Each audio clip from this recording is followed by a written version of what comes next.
र शिक्षाको बारेमा हामीले असाध्यै धेरै चिन्तन गरेका रहेनछौँ। यसमा एकदमै कम चिन्तन गरेको क्षेत्रमध्ये शिक्षाको क्षेत्र पनि पर्दो रहेछ। धेरै हामीले प्रशासन विकासको कुरा, अरू क्षेत्रको कुरा चर्चा गरे पनि शिक्षाको बारेमा चाहिँ अलिक कम चर्चा भएको हो कि भनेर हामीले रमाकान्त सरलाई अनुरोध गरेका थियौँ आजको प्रस्तुतिको लागि।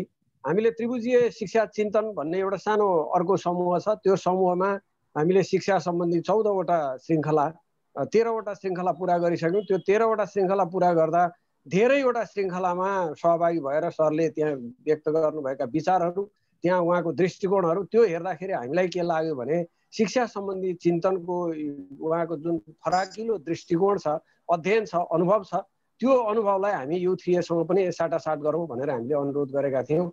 त्यही अनुसार रमाकान्त सर उपस्थित भइसक्नु भएको छ। उपस्थित हुनुभएको जानकारी मैले पाएको छु र सरलाई आफ्नो प्रस्तुति सुरु गर्न म अनुरोध गर्छु। छोटकरी परिचयमा भन्नुपर्दा रमाकान्त सरले सांगठनिक हिसाबले ठुलो जिम्मेवारी यो शिक्षक महासङ्घको महासचिवको रूपमा जिम्मेवारी निर्वाह गरेर देश विदेशका विभिन्न यो शैक्षिक गतिविधिहरूमा शिक्षण प्रशिक्षणको क्रममा, चिन्तन मननको क्रममा धेरै ठाउँमा उहाँले यो सेमिनारहरू, वर्कसपहरू, मिटिङहरू, भेलाहरू एटेन्ड गरिसक्नु भएको छ। त्यो एउटा अन्तर्राष्ट्रिय अनुभव पनि छ। एसिया प्रशान्त क्षेत्रको शिक्षकहरूको सङ्गठनमा आबद्ध भएर उहाँले एउटा कार्यकाल पुरा गर्नुभएको छ। त्यस्तै यो शिक्षा मन्त्रालयको सल्लाहकारको रूपमा, राष्ट्रिय शिक्षा आयोगको सदस्यको रूपमा र एउटा मनोवैज्ञानिक परामर्शदाताको रूपमा पनि उहाँको पहिचान छ। चितवनमा क्षेत्र बनाएर सञ्चारसँग पनि सम्बन्धित रहेर यस्तो चिन्तन मननको क्षेत्रमा गहिरो अनुभव उहाँले सघाल्नु भएको छ। त्यसैले आजको यो प्रस्तुतिले हामीलाई शिक्षा सम्बन्धी केही आई ओपनिङको काम गर्छ होला र यो हामीले गुणस्तर भएन, शिक्षामा गुणस्तर बिग्रियो, यो पाठ्यक्रम ठिक भएन, या विद्यार्थीहरू उत्पादनशील भएनन्, सृजनात्मक भएनन्, यस्ता गुनासाहरू धेरै सुनिरहेका छौँ। त्यसैले आज चाहिँ हामीले यो वर्तमान शिक्षामा गुणस्तरीयताको प्रश्न के हो र यसलाई कसरी हल गर्न सकिन्छ र मैले थोरै सरलाई अनुरोध पनि गरेको छु, खास गरिकन अभिभावकहरूले गर्नुपर्ने कुरामा हामीले त्यो त्रिभुजीय शिक्षा चिन्तनमा चाहिँ एकदमै धेरै फोकस गरेर डिस्कसन गरिराखेको हुनाले त्यस सन्दर्भलाई पनि थोरै जोड दिनु होला सर भनेर मैले अनुरोध गरेको छु। र यो खास गरी गुणस्तरीयताको सन्दर्भमा म प्रस्तुत गर्छु र त्यसमा सन्दर्भको रूपमा चाहिँ त्यसलाई हामी जोडौँला भनेर उहाँले भन्नुभएको छ। त्यसैले म रमाकान्त सरलाई यो U3A को यो श्रृङ्खलामा हार्दिक स्वागत गर्दै आफ्नो प्रस्तुति सुरु गर्न म सरलाई समय प्रदान गर्छु। र हामी लगभग 40 देखि 45 मिनट सरको यो प्रस्तुति सुन्नेछौँ। अलि लामै प्रस्तुतिकरणको उहाँले चाहिँ स्लाइड सेयर गर्नुभएको थियो। त्यसमा सुवर्णजीले साथीहरूलाई सायद इमेलमा पठाउनु पनि भएको होला।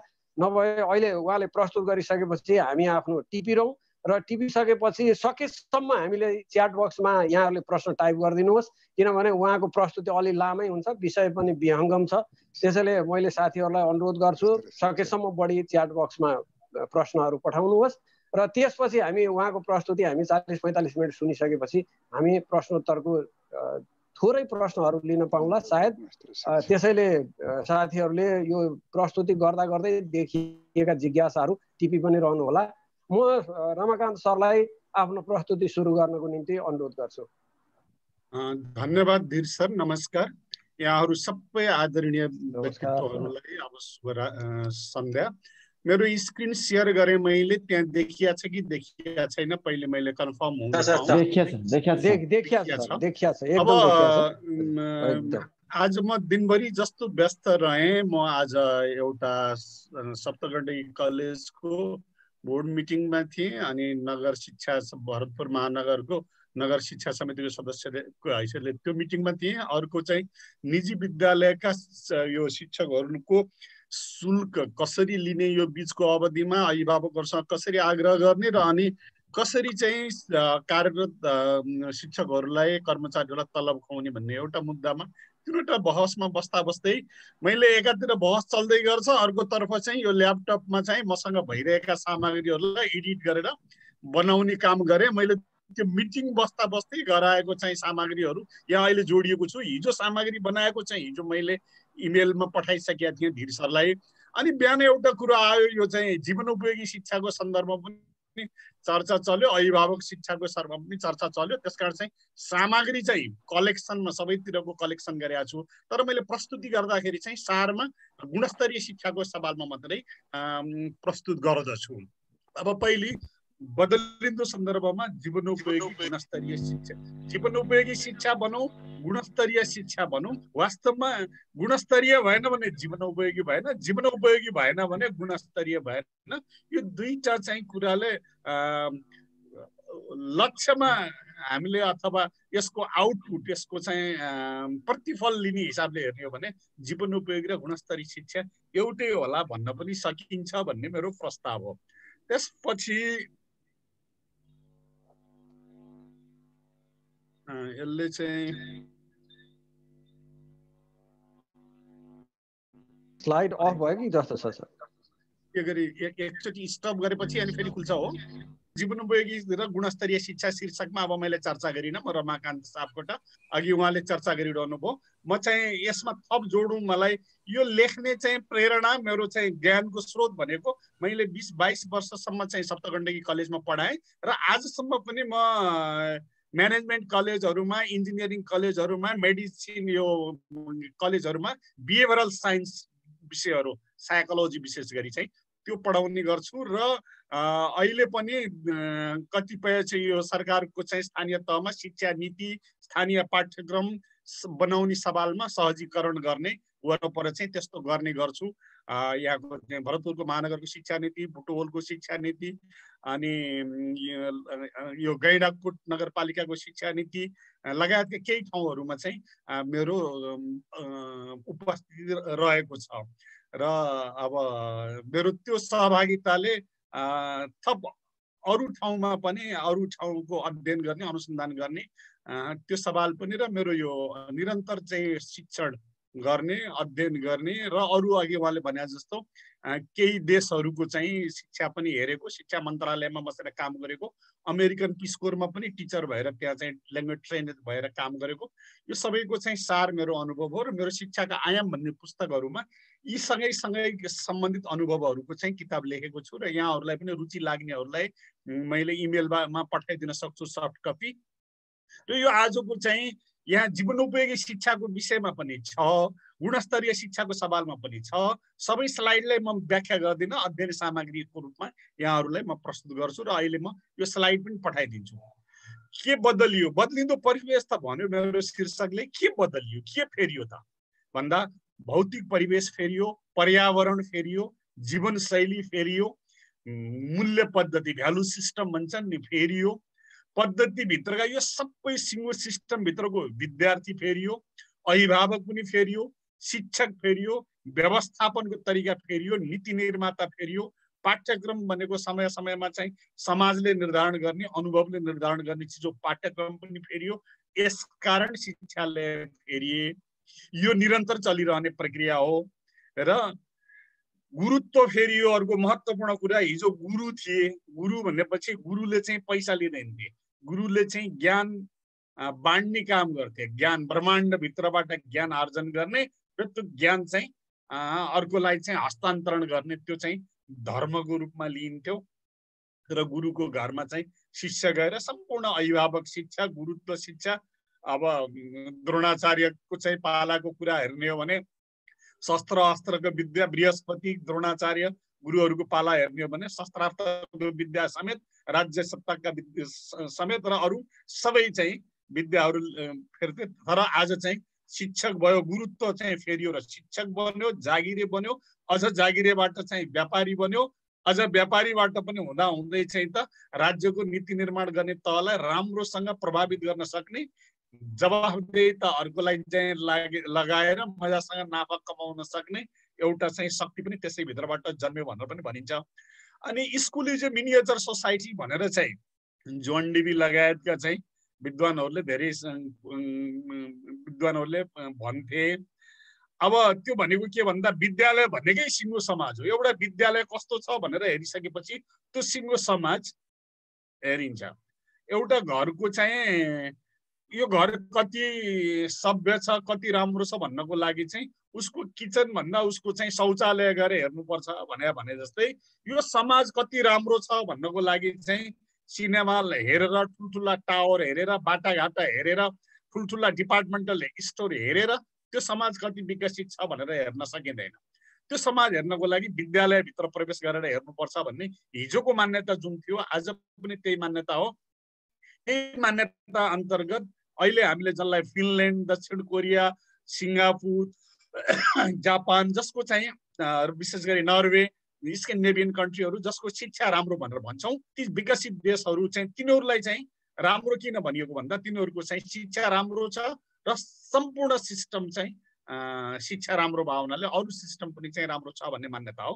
र पछिल्ला दिनहरूमा अघिल्लो वर्षको चाहिँ मैले हेरेको चीनले अरू धेरै विकास त गरियो तर शिक्षामा चाहिँ हामीभन्दा चाहिँ कम विकास भएका देशले चाहिँ हामीलाई उछिने यो जहिले पनि फिनल्यान्डको, दक्षिण कोरियाको, सिङ्गापुरको चर्चा आउँछ भनेपछि उनीहरूलाई त्यसले चाहिँ शिक्षाले चाहिँ एउटा चुनौती थपिदिएछ र गत वर्ष चाहिँ उनीहरूले के गरे भन्दा शिक्षामा एकैचोटि अर्ली चाइल्डहुड एजुकेसनमा चाहिँ अर्थात् शिशु शिक्षा जसलाई भन्छौँ प्रारम्भिक शिशु शिक्षा त्यसमा मात्रै लगभग 12% राज्यको चाहिँ बजेट छुट्याए।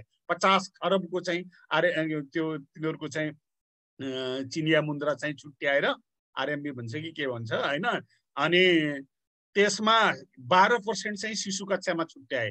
त्यस्तै प्राथमिक कक्षामा पनि 7% चाहिँ छुट्याए भने त बढाए, बजेटमा वृद्धि गरे वार्षिक बजेटमा।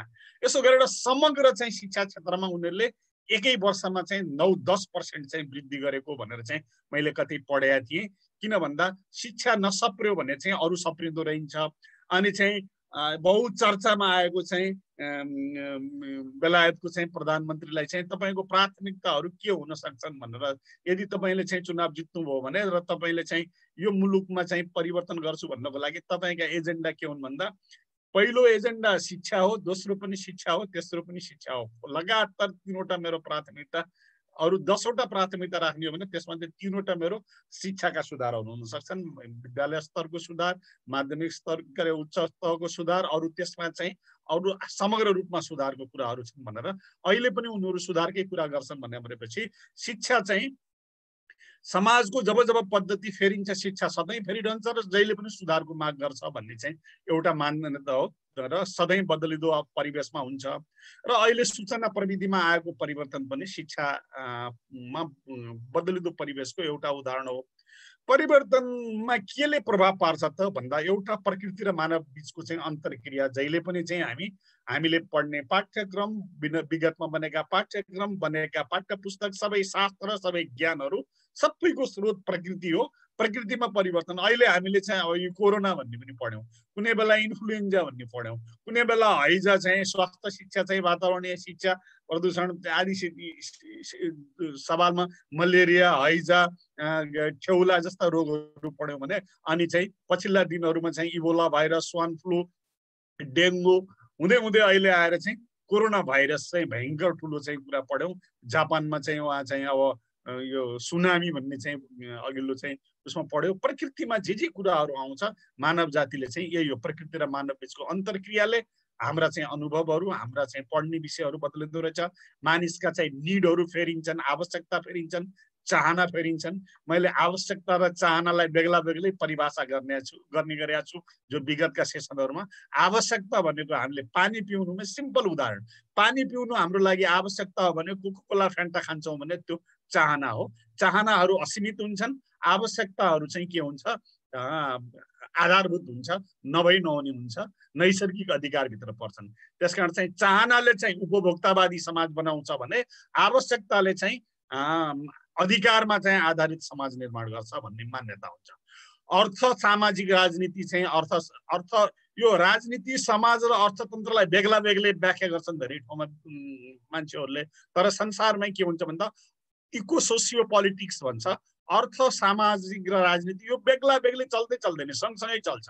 राजनीति राम्रो भएन भने समाज पनि राम्रो हुँदैन र त्यो समाजभित्र अर्थतन्त्र पनि राम्रो हुँदैन। विज्ञान प्रविधिको विकासका नव प्रवर्तनहरूले प्रभाव पार्छ।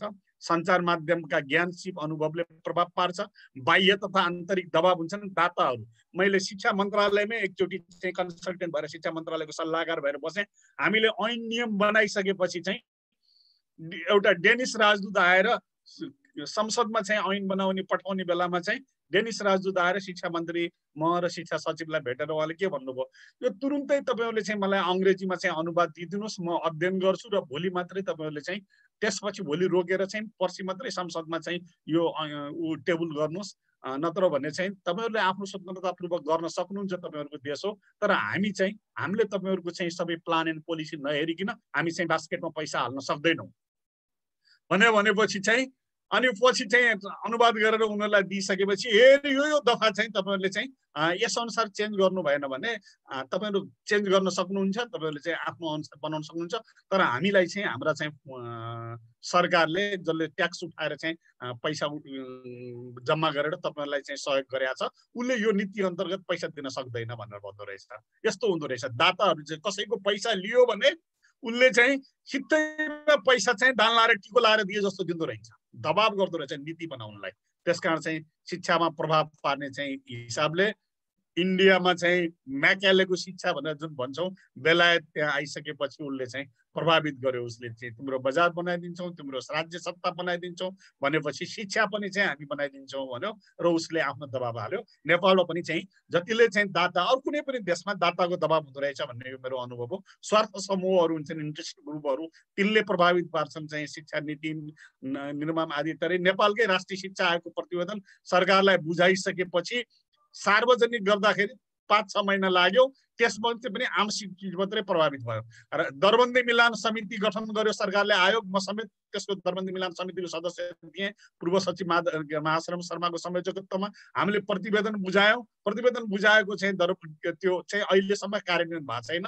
त्यो कार्यान्वयन हुन नदिने चाहिँ एउटा ठुलो शक्ति इन्ट्रेस्ट ग्रुप कहाँ छ भन्दा काठमाडौँमै छ। किन भन्दा त्यो दरबन्दी कायम गर्ने हो भने त्यो अनुसार लागू गर्ने हो भने काठमाडौँमा चाहिँ विद्यार्थी छैनन्, शिक्षकहरू मात्रै धेरै छन्। काठमाडौँका धेरै शिक्षकहरू बाहिर चाहिँ जिल्लामा सरुवा हुनुपर्छ, त्यसकारण चाहिँ त्यहाँ शक्तिले चाहिँ त्यो दरबन्दी मिलान गर्नै दिँदैन। यस्तो खालका इन्ट्रेस्ट ग्रुपहरू, ट्रेड युनियनहरू, यिनीहरूले प्रभाव पार्दो रहेछ परिवर्तन गर्नको लागि। कहिले माग राख्छ, कहिले आन्दोलन हुन्छ, कहिले हडताल हुन्छ, यस्तो कुराहरू मैले गरे हो। परिवर्तनको प्रक्रिया कस्तो हुँदो रहेछ भन्दा पुरानो कुरा नभत्काइकन अनफ्रिजिङ भन्छ। कतिपय यस्ता मान्यता हुन्छन् भइराखेको कुरालाई राम्रो कुरो अर्को आउनु पनि दिँदैन। राम्रो पाठ्यक्रम बनायो, अहिले पनि हेर्नुहोस् न 27 वर्ष पुरानो चाहिँ 11-12 कक्षाको चाहिँ पाठ्यक्रम, त्यो युनिभर्सिटीको पाठ्यक्रम पनि त्यही हालत छ। 11-12 कक्षाको पाठ्यक्रम 27 वर्ष पुरानो पाठ्यक्रम चाहिँ पनि अहिले चाहिँ त्यहाँ चेन्ज गर्न खोज्दाखेरि चाहिँ त्यो पाठ्यक्रम चाहिँ होइन पुरानै लागू गर्नुपर्छ भन्ने दबाब त्यतिकै छ।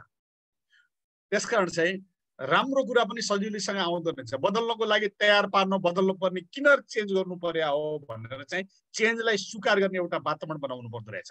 र परिवर्तनलाई चाहिँ फेरि भइसकेको परिवर्तन पनि त्यो चाहिँ टिकाउ हुँदो रहेछ, कहिले कहिले रिफ्रिजिङ, त्यसलाई चाहिँ फ्रिजिङ गर्नु पर्दो रहेछ। त्यसकारण चाहिँ परिवर्तनको प्रक्रियामा चाहिँ अनफ्रिजिङ, रेडी टु चेन्ज एन्ड रिफ्रिजिङ अथवा फ्रिजिङ यस्तो कुरोहरू चाहिँ भनिदो रहेछ। र परिवर्तनको उद्देश्य के हुँदो रहेछ जहिले पनि भन्दा, जहिले पनि हिजोको ज्ञान अनुभवले आज पुग्दैन, आजको ज्ञान अनुभवले भोलि पुग्दैन। यति धेरै पढ्यो, यत्रो चाहिँ गर्यो, भयङ्कर चाहिँ गोल्ड मेडलिस्ट भएर पढ्यो, तर चाहिँ उसले त्यो आजको दिनसम्म भएको पाठ्यक्रम र पाठ्य पुस्तकमा चाहिँ सिकेको चाहिँ हो कि, तर उसलाई जीवनोपयोगी कुरा कति सिक्यो, भोलिको समाजमा चाहिँ एडजस्ट गर्न कति सिक्छ कि सिक्दैन भन्ने कुरो अब अहिले चाहिँ उसले प्राप्त गरेको प्रमाण पत्रले मात्रै निदो गर्दो रहन्छ। यहाँ बदलिँदो समाजमा समायोजित हुन सकियो र गुणस्तरीय जीवन, अन्तिम सबै कुराको चाहिँ उद्देश्य त गुणस्तरीय जीवन हो, क्वालिटी लाइफ हो नि त। जति पढ्यो, धेरै पढायो, धेरै पढ्यो, धेरै कमायो, हैन, आखिर क्वालिटी लाइफ छैन भने कहिले कहिले चाहिँ हिजो अस्ति पनि मलाई एउटा स्ट्याटस राखौँ कि भने जस्तो लाग्थ्यो। देशभरिका विज्ञहरू विद्वानहरू भनेका चाहिँ काठमाडौँको वरिपरि उपत्यकामै छन्। राज्यका भयङ्कर ठुला ठुला मान्छेहरू चाहिँ शक्ति सम्पन्नहरू चाहिँ भएका मान्छेहरू पनि त्यही छन्। शक्ति र सामर्थ्यलाई मैले बेग्ला बेग्लै हिसाबले हेर्छु। शक्ति भनेको चाहिँ इलेक्टेड भएर नोमिनेटेड भएर पावरले चाहिँ शक्ति प्राप्त हुन्छ। सामर्थ्य भनेको चाहिँ उसको इन्टरनल एबिलिटीले चाहिँ उसको चाहिँ उसको नलेज स्किल एबिलिटीले प्राप्त गर्छ।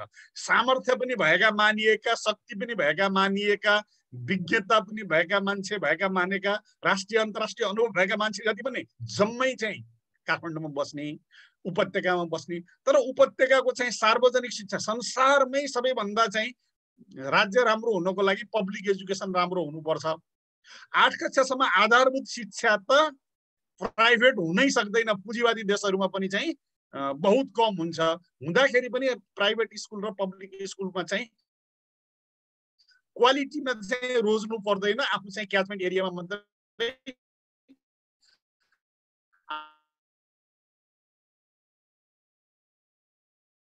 आफ्नो पाए विद्यार्थी ठाउँमा मात्रै पढिन्छ त्यो भन्दा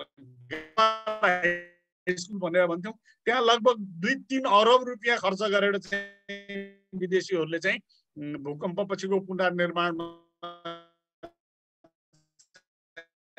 विद्यालय त यसको हालत त्यस्तो छ, पल्युसन त्यस्तो छ भनेपछि चाहिँ त्यो कति विडम्बना चाहिँ। त्यसकारण चाहिँ यो क्वालिटी लाइफको मैले कुरा गरेँ। जहाँ क्वालिटी लाइफ छैन, क्वालिटी सोसाइटी छैन, क्वालिटी एजुकेसन छैन, त्यहाँका मान्छे चाहिँ राजधानी विद्वान बुद्धिजीवी है ठुल्ठुला दिग्गज मान्छेहरू बसेका ठाउँको समाज त्यस्तो भयो भने अब यसले कति धेरै प्रश्न, कति धेरै चुनौती दिएको छ। यो समग्र कुरा गरेर चाहिँ कहाँ अड्छ भन्दा पब्लिक एजुकेसनमा अड्छ भन्ने मलाई लाग्छ। परिवर्तनका मुख्य संवाहक को हुन् त भन्ने विषयमा मैले प्रश्न मात्रै गरेँ। यहाँ चाहिँ यसको उत्तर चाहिँ हामी आफैसँग चाहिँ सबैले उत्तर खोज्न सक्ने भए हुनाले मैले यहाँ चाहिँ चर्चा गरिनँ। किन भन्दा परिवारका संवाहक भनेको विद्यार्थी हुन्, अभिभावक हुन्। तर विद्यार्थी भन्दा मूलतः अभिभावक हुन्। अभिभावक चाहिँ सबैभन्दा नजिकको आफ्नो छोराछोरीलाई राम्रो बनाउन चाहने, चाहे पढेको होस् चाहे नपढेको होस्, निरक्षर साक्षर जस्तो सुकै भए पनि छोराछोरीको लागि बाबुआमा भन्दा महान कोही पनि हुन सक्दैन। किन भन्दा बाबुआमा चाहिँ भन्दा छोराछोरी प्रति सबैभन्दा बढ्ता चाहिँ उसको चाहिँ प्रगतिमा चाहिँ रमाउने भनेको 1 नम्बरमा बाबुआमा नै हो। र उसलाई चाहिँ कति मलाई सापकोटा सर तपाईँ भन्दा त तपाईँको चाहिँ टिचिङ स्किल भन्दा त तपाईँ भन्दा त धेरै राम्रो, तपाईँसँग मैले धेरै वर्ष पढेँ, तर तपाईँ भन्दा फलानु टिचर राम्रो हुनुहुन्थ्यो है, मलाई तपाईँले पढाएको त त्यति मन परेन भनेर कसैसँग तुलना गर्यो भने मलाई त्यति रमाइलो नलाग्ला। तर सापकोटा सर तपाईँ भन्दा तपाईँको छोरा त कति राम्रो, तपाईँको छोरा त एक्सलेन्ट रहेछ, तपाईँले त तपाईँको छोराको तुलनामा त तपाईँ त केही पनि होइन, तपाईँको छोराछोरी त तपाईँ भन्दा त कति चाहिँ एक्स्ट्रा अर्डिनरी स्मार्ट रहेछन् भनेर भन्यो भने मलाई चाहिँ त्यो चाहिँ प्राउड फिल हुने। किन भन्दा छोराछोरी चाहिँ आफूभन्दा राम्रो भएमा गर्व गर्ने। यो मैले मेरो कुरा किन भनिरहेको छु भन्दा सबै बाबुआमालाई चाहिँ आफूसँग आफ्ना पुरा नभएका इच्छा जति चाहिँ आफ्नो छोराछोरीबाट पुरा गराउन चाहन्छन्। तर चाहनाले मात्रै त चाहिँ हुँदैन। त्यही भएर मैले चाहिँ आर्टिकल एउटा चाहिँ लेख लेखेका थिएँ, मेरो किताबमा राखेको छु। चाहनाले मात्रै अभिभावकत्व पुरा हुँदैन। अभिभावकत्व पुरा गर्नको लागि अहिले त के आयो भन्दा अब चाहिँ सचेत अभिभावकले त पाठ्यक्रम पुरै चाहिँ करिकुलम के रहेछ, टिचरहरूले कसरी पढाउँदा रहेछन्, बच्चाहरूसँग प्रश्न मात्रै तिम्रो करिकुलममा के छ, तिम्रो इङ्ग्लिस करिकुलममा के छ, म्याथ करिकुलममा के छ, नेपाली करिकुलममा के छ, त्यो करिकुलमको चाहिँ उद्देश्य के रहेछ, प्रश्न मात्रै अभिभावकले विद्यार्थीलाई चाहिँ सोधिदिने हो भने विद्यार्थीको क्रिएटिभ थिङ्किङ चाहिँ असाध्यै बढ्छ। हेर्नु न कति सिम्पल काम पनि हाम्रो अभिभावकले गर्नु भएको छैन र त्यो सबै अभिभावकले गर्ने काम चाहिँ बच्चा मार्फत के अरे पैसाले चाहिँ मैले समय दिन सक्दिनँ, बच्चालाई पैसा दिन्छु, पैसा भएपछि सबै तपाईँहरू गरिदिनुहोस् भनेर स्कुल गुम्मा छोडिदिया छ। 3 वर्ष 4 वर्ष के अरे 3 महिना 4 महिनादेखिबाट अनि चाहिँ केयर सेन्टरमा चाहिँ पठाएर अभिभावकले गर्ने काम चाहिँ सबै अर्कै मार्फत पैसाले गराउन चाहेको छ। त्यसो भए हुनाले चाहिँ जीवनोपयोगी शिक्षा चाहिँ यसबाट चाहिँ पनि प्रभावित छ। र युनिसेफले के भन्छ भन्दा एउटा life skills are abilities for adaptive and positive behaviour, अर्थात् युनिसेफले भने जस्तो हरेक दिन वातावरणसँग प्रतिक्रिया गर्न आवश्यक तथा बाँच्नको लागि आवश्यक आधारभूत र व्यावसायिक सिप समेत भयो भने जीवनोपयोगी सिप हुन्छ। जीवनोपयोगी सिप भयो भने गुणस्तरीय शिक्षा भन्ने चाहिँ त्यही हो। यसको चाहिँ सान्दर्भिकता यही हो। जीवनोपयोगी भनिएका सिपहरू के हुन् भन्दा एउटा अन्तर्वैयक्तिक सञ्चार सिप, राम्रोसँग बोल्न जान्नु, मनमा लागेको कुरो भन्न लेख्न इशारा गरेर जसरी होस् भन्न र बोल्न मात्रै जान्नुपर्छ भन्ने पनि छैन। त्यो चाहिँ के अरे विश्व साइकल यात्री चाहिँ ले के अहिले मलाई ठ्याक्कै उनको नाम आएन, साइकलबाट विश्व भ्रमण गरे नि एकजना, अहिले सन्दर्भ कसैले बताइदिनु भयो पुष्कर शाह। संसारमा चाहिँ इन्टरनेसनल ल्याङ्ग्वेज भन्ने चाहिँ केही पनि हुँदो रहेछ। इन्टरनेसनल ल्याङ्ग्वेज भन्ने चाहिँ ल्याङ्ग्वेज अफ जेस्चर, इसाराको भाषा चाहिँ। इसारा गरेपछि भोक लाग्यो, पेट दुख्यो, निन्द्रा लाग्यो भन्ने कुरो चाहिँ इसारा गर्यो भने सबै बुझ्दो रहेछ हैन। यो इङ्ग्लिस बोल्न कोही ठाउँमा चाहिँ कोही फ्रेन्च बाहेक अर्को कोही नबुझ्ने हुँदो रहेछ। इङ्ग्लिस स्पिकिङ चाहिँ इङ्ग्लिस इन्टरनेसनल भन्छौँ, वास्तवमा चाहिँ इङ्ग्लिस बोल्ने मान्छेहरू त संसारमा 20-25% भन्दा हुँदो रहेछ। संसारको चाहिँ अब 1.5 अरब पपुलेसन चीनमा मात्रै छ, त्यहाँ कति पर्सेन्ट इङ्ग्लिस बोल्छ, तिनीहरू कति इङ्ग्लिस बोल्नु, अनि जापानिजहरू चाहिँ कति इङ्ग्लिस बोल्छन् हैन। अब स्पेनिसहरू चाहिँ कति, उनीहरू इङ्ग्लिस बोल्ने मान्छेहरू कति छन् संसारमा चाहिँ। त्यसका इन्टरनेसनल ल्याङ्ग्वेज भनेर चाहिँ इसाराको भाषा रहेछ भनेर भन्छ नि। त्यो कुनसुकै भाषाबाट होस् उसले चाहिँ सञ्चार राम्रोसँग गर्न सक्छ भने त्यो सिप चाहिँ जीवनोपयोगी सिप हो हैन। एउटा भाषाले मात्रै चाहिँ होइन कि, अर्को डिसिजन गर्न सक्ने र क्रिटिकल थिङ्किङ, आलोचनात्मक सचेतता, यसकारण यो ठिक हो, यसकारण यो बेठिक हो भनेर चाहिँ भन्न सक्ने सिप चाहिँ त्यो चाहिँ जीवनोपयोगी सिप हो भनेर यस्ता केही उदाहरणहरू छन्। त्यसपछि चाहिँ कोपिङ सेल्फ म्यानेजमेन्ट स्किल, चुनौतीको सामना गर्ने र आफूलाई व्यवस्थापन गर्न सक्ने। नयाँ नयाँ चुनौतीहरू जीवनमा, मैले अस्ति चाहिँ एक प्रसङ्ग चाहिँ गरेको थिएँ, आशीर्वाद। अब दसैँ आउन लागेको छ, छोराछोरी नाति नातिनीलाई आशीर्वाद दिने शैली पनि चेन्ज गरौँ। तँलाई कहिले दुःख नपरोस्, तिमीलाई सधैँ चाहिँ भगवानले कृपा गरून्, प्रशस्त मनले चिताएको पुरा होस् भनेर हामी उनीहरूलाई आशीर्वाद दिन्छौँ। यसमा त्रुटि रहेछ। भन्नु के पर्दो रहेछ भन्दा जतिसुकै चुनौती आए पनि तिमी कहिल्यै चाहिँ धैर्य नछोड्नु हैन। तिमीलाई त्यो धैर्यसँग चाहिँ सामना गर्ने चाहिँ शक्ति प्राप्त होस् भनेर यो चाहिँ मैले कतै पढेको सुनेको भन्दा पनि मेरो म्याडम, मेरो श्रीमती र म बसेर चाहिँ हामीले आफैले बनाएको आशीर्वाद हो। हामी दुवैजना टिचर, हामीले आफैले आशीर्वाद बनायौँ र हामीले चाहिँ मनले चिताएको पुरा होस् भन्ने पनि। यो मनले त कहिले राम्रो पनि भन्दो रहेछ, कहिले कहिले नराम्रो पनि भन्दो रहेछ। मनले चाहेको राम्रो कुरा चाहिँ उपयोगी कुरा मात्रै पुरा होस् भन्नु पर्दो रहेछ। नत्र भने मन त चाहिँ मर्न मन लाग्ने, लुट्न मन लाग्ने, चोर्न मन लाग्ने, बदमासी गर्न मन लाग्ने, त्यो पनि मनैले चलाएको। त्यसमा मन पनि चञ्चल रहेछ, मन पनि अस्थिर रहेछ, मन बदमास पनि रहेछ, मन राम्रो पनि रहेछ। त्यसकारण चाहिँ यो आफूलाई चाहिँ म्यानेजमेन्ट सिप गर्नु पर्ने चुनौतीको सामना छ र धैर्यबाट धैर्य हुने कुरा, अप्ठ्यारोबाट नातिने। जति पैसा कमाए पनि, जति धेरै पढे पनि मेरो जीवनमा अप्ठ्यारो आउन सक्छन् भन्ने कुराको सचेतना र अप्ठ्यारो आएका बेलामा चाहिँ त्यो चाहिँ नातिने क्षमता भनेको जीवनोपयोगी सिप भन्ने त्यही रहेछ। र यस मान्यमा यो ठिक, यो मान्यमा बेठिक भनेर चाहिँ भन्न सक्ने क्षमता पनि जीवनोपयोगी सिप रहेछ भनेर हामीले त्यो पनि चर्चा गऱ्यौँ। त्यसो भए जीवनमा काम लाग्ने जस्ता चाहिँ सानातिना सामान्य सिपहरू जसमा चाहिँ चुनौतीहरू छैनन्, जसमा चाहिँ धेरै चाहिँ तर एकदमै चाहिँ यो स्पेसलाइज सिप पनि होइन। यो चाहिँ जीवनोपयोगी भनेको एकदम विशिष्टीकृत सिप पनि होइन, अति साधारण पनि होइन। यो चाहिँ चुनौती भएको, समालोचनात्मक सचेतता भएको र समायोजन गर्ने क्षमता चाहिँ यो नै हो जीवनोपयोगी सिप। बडा अप्ठ्यारो गरी बुझ्नुपर्ने केही छैन, सामान्य भाषामा बुझ्दाखेरि यति नै हो भनेर जीवनोपयोगी सिपको विषयमा मैले यति नै चर्चा गरेँ। अन्तर्राष्ट्रिय मान्यताहरू के छन् भनेर भन्दा मैले यसका लागि चाहिँ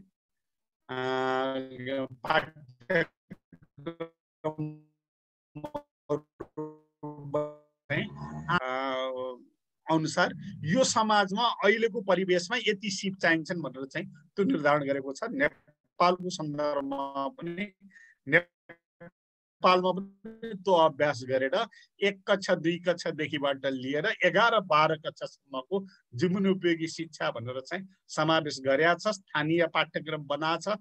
11-12 को चाहिँ जीवनोपयोगी शिक्षा र सामाजिक शिक्षा भनेर राखेको छ। हामीले चाहिँ कहिले कहिले के गर्दो रहेछ भन्दा हाम्रो नेपालको शिक्षा जीवनोपयोगी नै भएन, शिक्षा नीति नै भएन, यहाँ भएन त्यहाँ भएन, पाठ्यक्रम नै ठिक भएन भन्दा रहेछौँ। तर राम्रोसँग कुरामा जीवनोपयोगी बनाउने कुरामा अध्ययन गर्ने विश्लेषण गर्ने मान्छेले चाहिँ ज्ञापै पुरै रित्तो भएको होइन, नपुग्या होला, बेला बेलामा परिमार्जन गर्नुपर्ने भावना ती सबै बन्या छन्, लागु नभए मात्रै रहेछ है। यहाँसम्मको चाहिँ यति निष्कर्ष निकालिसकेपछि अब गुणस्तरीय शिक्षाको उमेरमा बुझ्दाखेरि चाहिँ मैले अघिल्लो चाहिँ देखिबाट चर्चा गर्दै आएको छु। यो खेती गर्ने प्रक्रिया र मान्छेको चाहिँ जीवनको चाहिँ मानिसको बच्चादेखिबाट वयस्कसम्मलाई विकास गर्ने तरिका एउटै हो।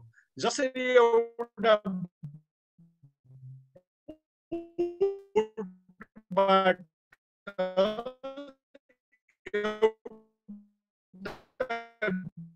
बिरुवाबाट बोट बन्छ, बिरुवा बनिसकेपछि अलि ठुलो हुँदै जान्छ, हुर्कन्छ, फल लाग्छ, अनि त्यसपछि बुढो हुन्छ। अनि भन्छौँ हामी त्यो बिरुवा हामीले हुर्कायौँ, हामीले बढायौँ, यत्रो बढायौँ, अनि वास्तवमा हामीले गरे के हो भन्दा त्यसमा चाहिँ मलजल दिया हो। धेरै घामबाट चाहिँ घामले खान थाल्यो भने त्यसलाई छारिदिएर बचायौँ होला, कहिले कहिले सानो हुर्कने बेलामा पानी दियौँ होला, मल दियौँ होला। गर्भभित्रको र गर्भपछिका चाहिँ दुई वर्षलाई मिलाएर 16,000 दिन गोल्डन 1000 डेज भनियो। किन भन्दा गर्भभित्र 270 दिन गरेर 1000 दिन, यो 1000 दिनलाई चाहिँ 16,000 दिन गोल्डन 1000 डेज किन भनियो भन्दा यो उमेर चाहिँ राम्रो भयो भने, यो 1000 दिनसम्म राम्रो भयो भने उसको घरको जग राम्रो भए जस्तै अब यो बच्चा चाहिँ धेरै कुरा चाहिँ विकास गर्न सक्ने सम्भावना लिएर आयो भन्ने कुरा भयो। त्यसपछि इन्फेन्सी अवस्थामा 1 वर्षसम्ममा चाहिँ के विकास गर्छ, अनि अर्ली चाइल्ड 2 वर्ष उमेरमा चाहिँ के कुरा गर्छ भन्ने यो टेबलमा डेभलपमेन्ट माइलस्टोनको विषयमा चर्चा गरेको छु मैले। पहिलो चाहिँ 1 वर्षसम्म ऊ सुरक्षित चाहिँ छु भन्ने चाहिँ ऊ एक्लै भयो भने, असुरक्षित छु भन्ने भयो भने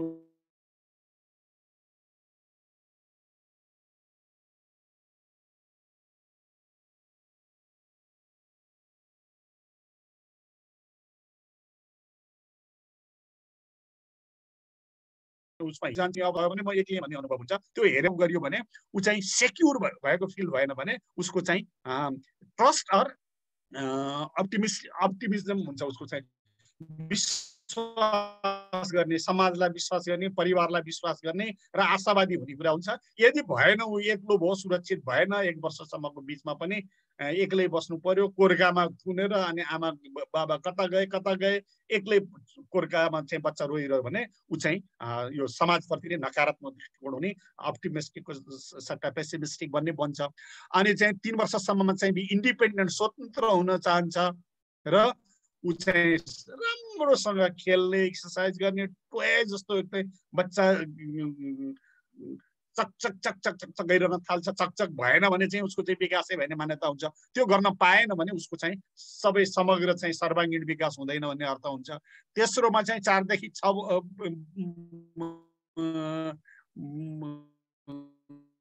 पावरफुल, म यसो गर्न सक्छु, उसो गर्न सक्छु, मैले भनेको नमाने म तिम्रो ग्लास फोडिदिन्छु, तिमीलाई पिट्दिन्छु, उस एकदमै चाहिँ आफूलाई चाहिँ त्यो गर्न थाल्छ र ऊ चाहिँ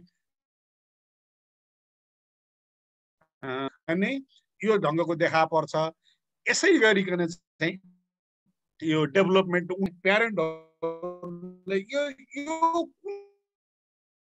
उमेरमा कति चाहिँ यत्रो कुरो चाहिँ हुँदो रहेछ, अभिभावकहरूले चाहिँ कहाँ जान्दछ होला र यत्रो विद्वानहरूले लेखेका कुरा भन्ने जस्तो लाग्न सक्छ कसैलाई।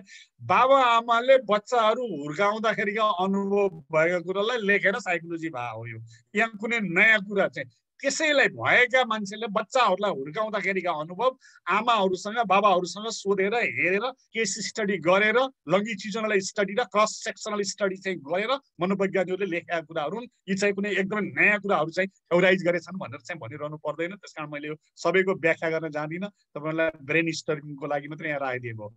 अर्को पनि डेभलपमेन्ट माइलस्टोनमा चाहिँ यस्तो चाहिँ यसरी चाहिँ बच्चा चाहिँ यसरी आउँछ, 6 महिनामा चाहिँ यतिवटा सिप विकास गर्छ, अनि 12 महिनाको बिचमा यति विकास गर्छ, 18 महिनामा यो गर्छ, 2 वर्षमा यो गर्छ, 4 वर्षमा आउँदा यो गर्छ भनेर त्यो चाहिँ यो माथिको चाहिँ मैले अघिल्लोचोटि एरिक्सनले के भनेको छ, फ्रेडले के भनेको छ, यो धेरैचोटि चर्चा भयो हुनाले आज कहीँ चाहिँ अब नयाँ चाहिँ अब त्यसमा सहभागी नभएको नयाँ सहभागीहरू हुनुहुन्छ भने यो स्लाइड सेयर चाहिँ हजुरकोमा चाहिँ आइपुग्छ। मैले चाहिँ अर्को यसको चाहिँ पावर के अरे पिडिएफ फाइल पनि मैले हिजो इमेलमै पठाएको छु, हजुरहरूको रुचि अनुसार सबै पाउनुहुन्छ।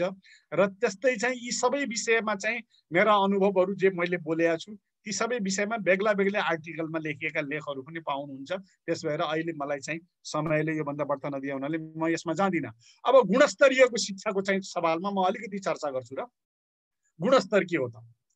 पिउने पानी भन्ने बित्तिकै शुद्ध चाहिन्छ, पिउन लायकको हुनुपर्छ, अर्थात् गुणस्तरीय हुनुपर्छ, पर्याप्त हुनुपर्छ भन्ने अर्थ लाग्छ।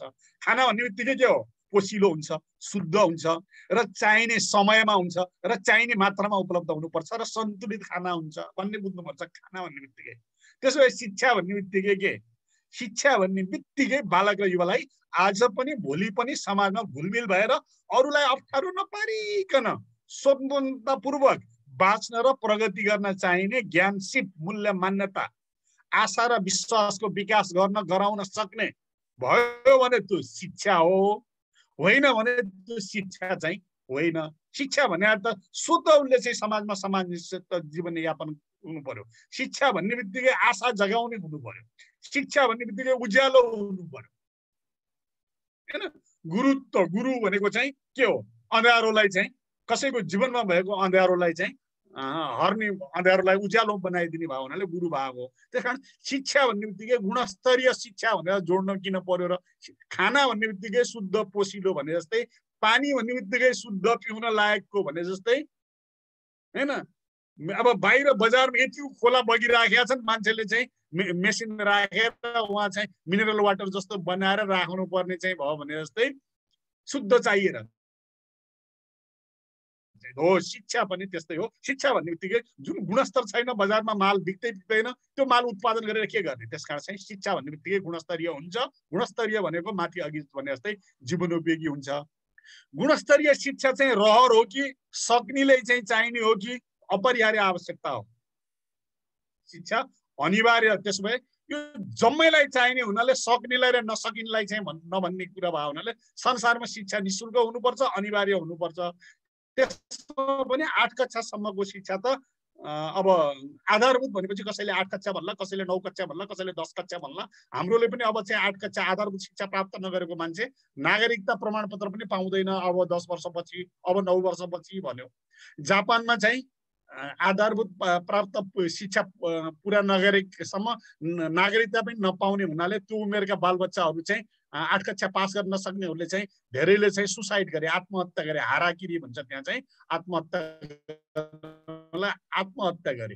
त्यसपछि के बनायो त्यहाँ उनीहरूले भने भन्दाखेरि जसले चाहिँ सिकाइ उपलब्धि चाहिँ 8 कक्षासम्मको गर्न सकेनन्, कोही विद्यार्थी चाहिँ फेल हुनुपर्ने अवस्था रह्यो भने अर्को चाहिँ 2 महिना 3 महिनाको सपोर्टिङ क्लास दिएर चाहिँ 3 महिनाभित्र जसरी पनि उनीहरूलाई चाहिँ पास गराएरै उनीहरूलाई सर्टिफिकेट दिएर छोडिदिने। किन भन्दा पास गरेको सर्टिफिकेट नभएसम्म, आधारभूत शिक्षा पास गरेको सर्टिफिकेट नभएसम्म नागरिकता पाएन, नागरिकता नपाएपछि त मानव जीवन नै भएन। त्यसकारण चाहिँ त्यस्तो बनाए। अब गुणस्तरको अवधारणा चाहिँ शिक्षामा मात्रै होइन, सबै वस्तुमा चाहिँ गुणस्तरको खोजी हुँदो रहेछ। अब प्रश्न उठ्छ कि गुणस्तर के हो त नि? गुणस्तर त भन्यो, गुणस्तर के हो त? गुणस्तर कसरी नाप्ने? गुणस्तरको अर्थ हिजो भन्दा आज राम्रो, आज भन्दा भोलि राम्रो, भोलि अझै राम्रो, समय र परिवेश अनुसार अझ विकास हुँदै गएकोलाई गुणस्तर भनौँ। यसो पनि हुन सक्छ। मनोसामाजिक आधारमा मापन गर्ने हो भने उपभोक्ताको आवश्यकता, लगानी, अपेक्षा अनुसारको प्रतिफल र सन्तुष्टि प्राप्त भयो भने गुणस्तर हो। र समय र परिवेश अनुसार गुणस्तर सधैँ एउटै हुँदैन। 10 वर्ष अगाडिको गुणस्तर अहिलेको गुणस्तर, 5 वर्ष 10 वर्ष पछाडिको गुणस्तर एउटै हुँदैन। यस्तो पनि हुँदो रहेछ। अर्थशास्त्रीय कोणबाट हेर्ने हो भने माग, उत्पादन र वितरणमा सन्तुलन भयो भने, प्रभावकारिता र विश्वसनीयता भयो भने, उपभोक्ताको पहुँचभित्र आयो भने, सामर्थ्यभित्र आयो भने लगानीकर्तालाई सन्तुष्टि दियो भने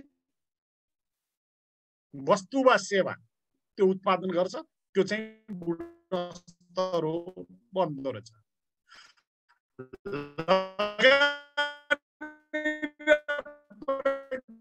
ठिक छ, इनपुट एन्ड प्रोसेस ठिक छ भने आउटपुट त स्वतः राम्रो हुन्छ नि भनेपछि स्ट्यान्डर्डको चाहिँ प्रमाणपत्र जस्तो सिमेन्टमा चाहिँ एमएसओ प्राप्त सिमेन्ट भन्छ, आइएसओ प्राप्त कलेज, आइएसओ प्राप्त चाहिँ यो संस्था, आइएसओ प्राप्त यो वस्तु भनेपछि इन्टरनेसनल र चाहिँ नेसनल चाहिँ यो चाहिँ क्वालिटीको चाहिँ ट्रेडमार्क चाहिँ चिन्न पाउने अर्थ के रहेछ भन्दा इनपुट राम्रो छ, प्रोसेस राम्रो छ भने आउटपुट स्वतः राम्रो हुन्छ। त्यसपछि शिक्षामा इनपुट भने के हो त भन्दा शिक्षामा लगानी कति छ, अर्थात् आर्थिक स्रोत कस्तो छ, मानव स्रोत विचार गरौँ त हामी यहाँ यतिजना छौँ, सबै लाइसेन्स 5% 7%ले पास गरे, त्यस्तै टोटलमा चाहिँ प्राविण्य माविमा हेर्यो भने 8-9% भन्दा टिचर्स ट्रेनिङ कलेजबाट युनिभर्सिटीबाट बिएड एमएड पास गरेका टिचरहरूले टिचिङ लाइसेन्सको परीक्षामा चाहिँ 10% पनि पास भएन। किन पास भएन भन्दा सबैभन्दा चाहिँ कम मेहनत गर्ने, राम्रो चाहिँ मार्क्स नल्याएका र पढ्न धेरै रुचि नराख्ने, पढ्नप्रति मोटिभेसन नभएका बच्चाहरू चाहिँ त्यहाँ पढ्न गएछन्। अर्थात् त्यहाँ गएको पनि युनिभर्सिटी जसले टिचर्स ट्रेनिङ बनाउँछ, धेरै धेरै ठुल्ठुलो विद्वानहरू प्राध्यापक डाक्टर साहबहरू हुनुहुन्छ, त्यहाँले उहाँहरूले चाहिँ बनाएको टिचर उत्पादन टिचिङ लाइसेन्समा चाहिँ 8% भन्दा पास भएन। सबै मान्छेले चाहिँ अन्त चाहिँ कहीँ भएन भने टिचिङ पेसामा चाहिँ जाने अवस्था।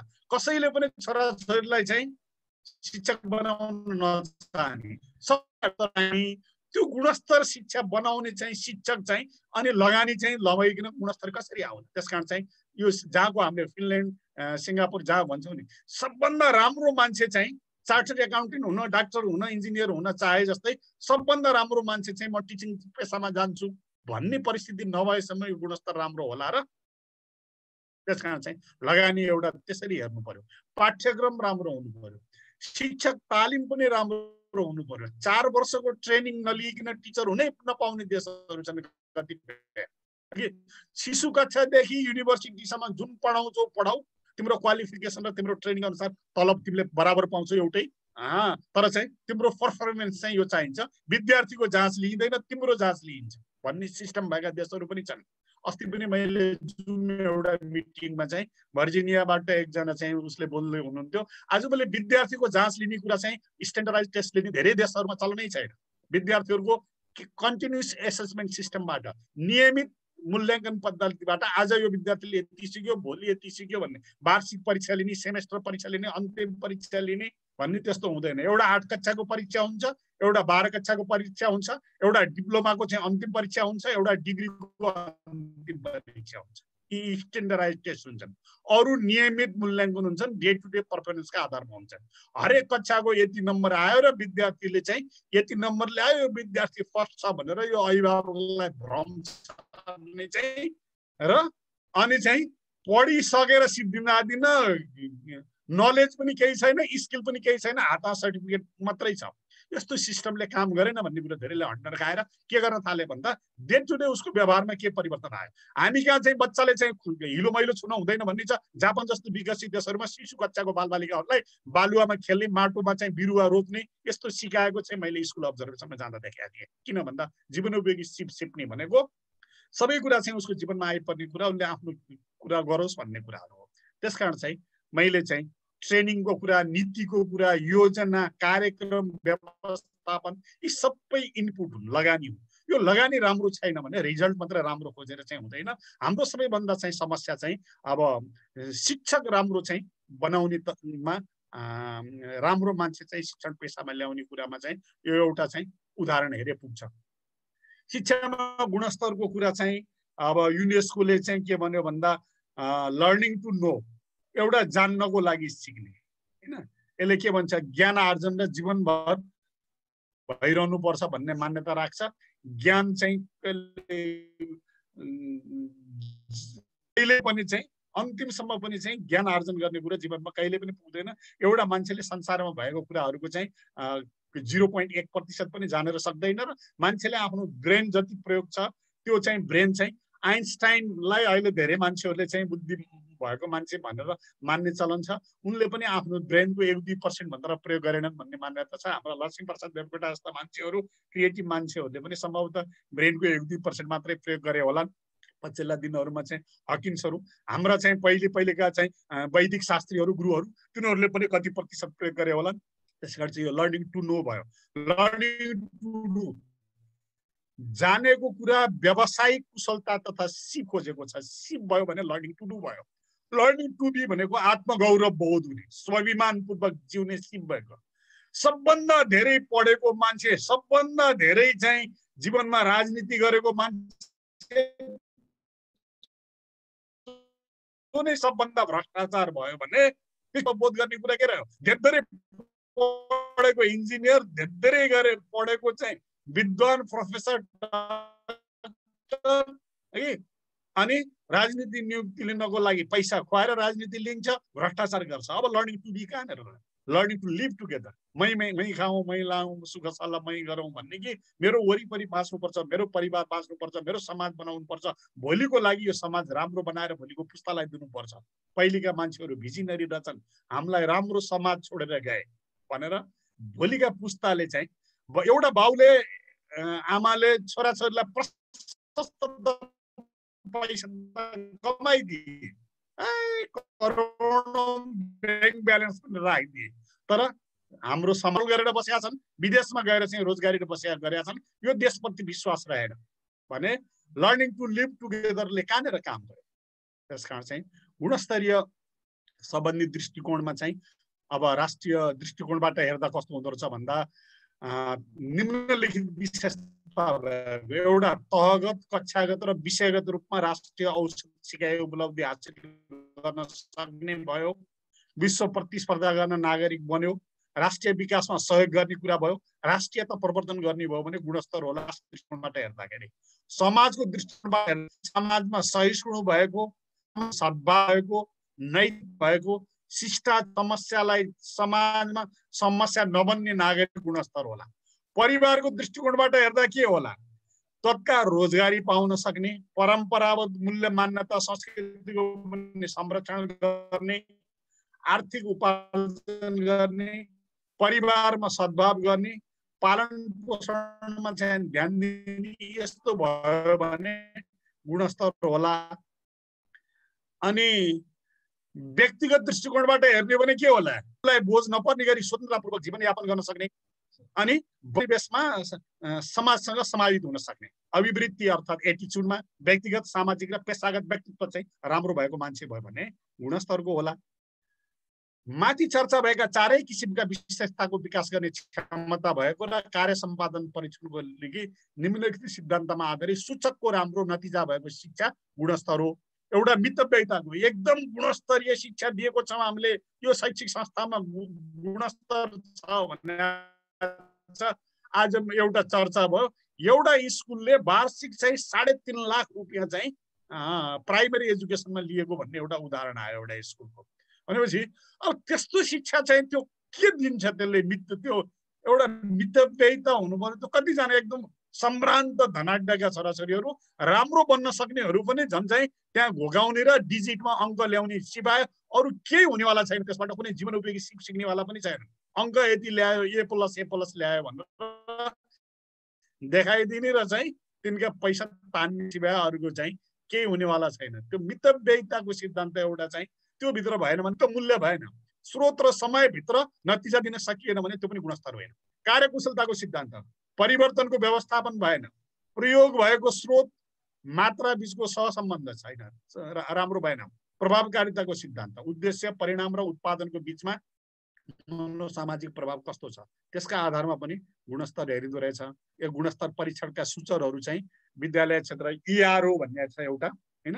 गुणस्तरीय परीक्षण केन्द्र विश्वमा पनि छ, नेपालमा पनि छ, त्यसले पनि बनाएको छ। नेपालमा गुणस्तरीय शिक्षाको सवालमा कहीँ केही अभ्यासै भएको छैन भने होइन। यी सबै दस्तावेजहरू छन्, न सुपरभाइजरले सुपरभिजन गर्छ कि त्यो सुपरभाइजर कतै शिक्षा कार्यालयमा छ भने चाहिँ उसले जागिर खाएको बाहेक छुट्टै चाहिँ भत्ता नदिएसम्म स्कुल नजाने यस्तो सिस्टम छ। जता हेऱ्यो त्यतै चाहिँ बिजोग सिवाय केही छैन। त्यसकारण चाहिँ यो कागजपत्र दस्तावेजहरू जति पनि छन् 183 वटा सूचक बनेको पनि मैले पाएँ। त्यही कुरा मैले यहाँ राखेको छु, मैले धेरै व्याख्या यहाँ गरिनँ।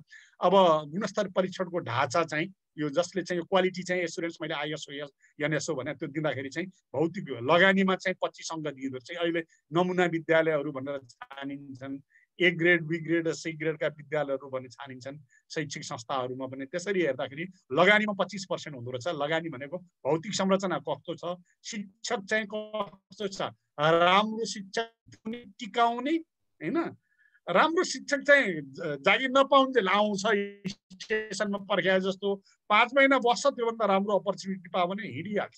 त्यस कारण चाहिँ राम्रो शिक्षक भित्र्याउने मात्रै होइन, टिकाउने समस्या छ।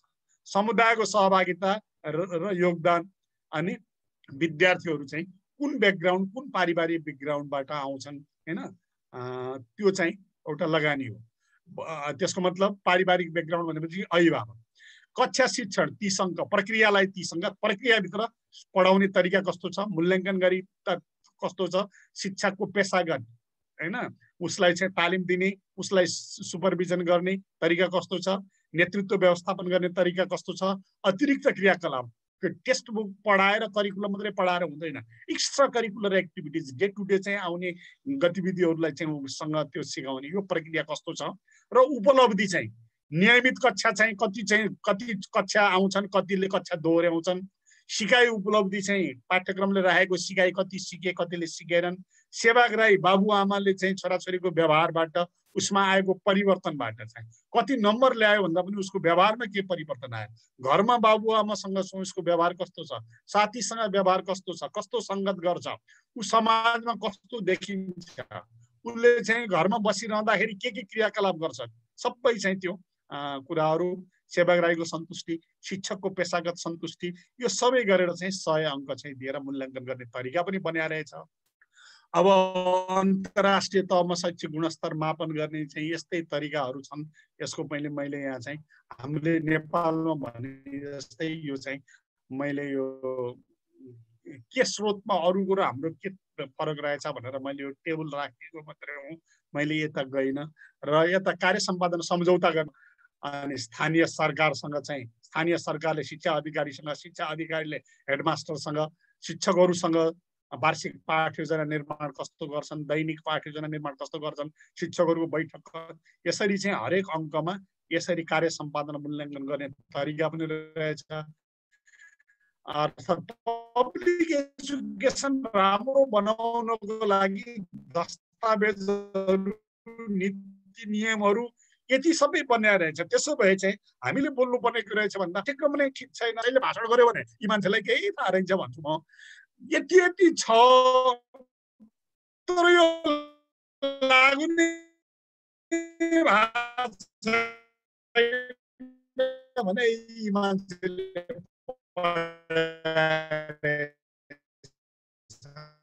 भन्छु म हैन। होइन यो यति छ, यो चाहिँ सुनेका मान्छेले चाहिँ भन्छु म, यहाँहरूलाई पनि यही कुराहरू चाहिँ रहोस्। र त्यसो भए शिक्षा भन्ने बित्तिकै शुद्ध गुणस्तरीय हुनुपर्छ भन्ने एउटा निष्कर्ष निस्कन्छ। अनि जवाफदेहिता, मूलत हाम्रो देशमा चाहिँ कहीँ पनि जवाफदेहिता चाहिँ, म एउटा सिम्पल उदाहरण दिउँ, एउटा टिचर छु, अधिकारी पनि राम्रो छैन, मेरो चाहिँ सरकार पनि राम्रो छैन, म टिचर छु, म प्रति कसैको व्यवहार राम्रो छैन भने पनि मैले पढाएका विद्यार्थीहरूको सवालमा एउटा अभिभावक आएर, सर हजुरले 10 क्लासमा पढाएको विद्यार्थी मेरो छोरा, हजुरले पढाएकोमा चाहिँ राम्रोसँग हजुरले एकदम गाली गर्नुहुन्छ अरे भनेर एउटा अभिभावकले आएर मसँग भन्नुभयो भने त्यसको तपाईले त्यस्तो गर्ने, मलाई हेडमास्टरले के गर्छ तपाईलाई थाहा छ भनेर चाहिँ मैले जवाब दिएँ भने मेरो जवाफदेहिता पुरा भयो। यो हो र, त्यसो भए ल तपाईको बाबु र म तपाईलाई सँग दुईटैले कुरा गर्छु, म तपाईको बाबुसँग पनि कुरा गर्छु, ल आउनुस् न भनेर कुराकानी गर्यो। बाबु तिमीलाई के गाह्रो छ मलाई अब सोध, क्लासमा जहिले पनि तिमी खुला छौ, तिमी र म त दुईटै बसेर चाहिँ म त पढाउने मात्रै होइन सिकाउन आएको हुँ, तिमीले मसँग सिक्ने हो भन्ने ढङ्गले उसलाई कुरा गरे भने र अभिभावकका प्रश्नको जवाफ मैले दिएँ भने जवाफदेही त त्यही हो। अनि त्यसपछि मैले भन्न सक्छु मैले पढाएका विद्यार्थीहरू मसँग सन्तुष्ट छन्, मैले पढाएकोबाट चाहिँ मेरा अभिभावक खुसी छन्। तर तपाईँले मलाई दिनुपर्ने व्यवहार किन राम्रो व्यवहार गर्नुहुन्न, किन डिस्क्रिमिनेसन गर्नुहुन्छ, किन विभेद गर्नुहुन्छ, किन राजनीतिक आस्थाका आधारमा मलाई विभेद गर्न सक्नुहुन्छ, मेरा प्रश्नको जवाब दिनुहोस् भन्ने मेरा प्रश्नको जवाब कसले दिनुपर्छ? सञ्चालक समितिले दिनुपर्छ, हेडमास्टरले दिनुपर्छ। मेरा विद्यार्थीको र मेरा अभिभावकको चाहिँ जवाब मैले दिनुपर्छ। जवाफदेही त हरेक मान्छेको जवाफदेही छ। हामी कहाँ त भयो के भन्दा जवाफदेही त चाहिँ जसले पनि आफूभन्दा आफूले दिनुपर्ने जवाब नदिने, माथि माथि चाहिँ अरूले मात्रै चाहिँ जवाफ दिनुपर्छ, मेरा प्रश्नको जवाब दिनुपर्छ। आज पनि मैले अघि भने 3वटा बैठकमा बसेँ, शिक्षाको सबैभन्दा सेन्टर पोइन्टमा चाहिँ विद्यार्थी हो भन्ने विषयमा चाहिँ कहीँ चर्चा छैन। तर विद्यार्थीको सिकाइ उपलब्धि भएको छैन, विद्यार्थीले कतिले अनलाइनमा पढे, कतिले अफलाइनमा पढे, विद्यार्थीहरू के मनोवैज्ञानिक सङ्कटमा कहीँ चर्चा भएन। जहाँ पनि चर्चा के भयो, शिक्षकहरूको ती शिक्षकहरूले त चाहिँ कहीँ न कहीँ अहिले शुल्क नभए भोलि न भोलि चाहिँ दसैँमा न अहिले 1-2 महिनाको पैसा जसले दिइहाल्छन्, नभए भोलि त पैसा पाइहाल्नु होला नि, उहाँहरूलाई पैसा नदिने कसैले भनेको छैन। तर चाहिँ सबैको चाहिँ के छ भनेर भन्दाखेरि चाहिँ तलब चाहिँ हामीलाई जहाँबाट भयो ऋण गरेर भयो पुरा तलब भन्ने व्यवस्था हुनुपर्छ, नभए स्थानीय तहले चाहिँ पाउनुपर्छ। क्याम्पसमा पनि चाहिँ क्लास नभए पनि पाउनुपर्छ, शिक्षकले पनि चाहिँ दिनुपर्छ भन्ने ढङ्गले यो कुरा आयो।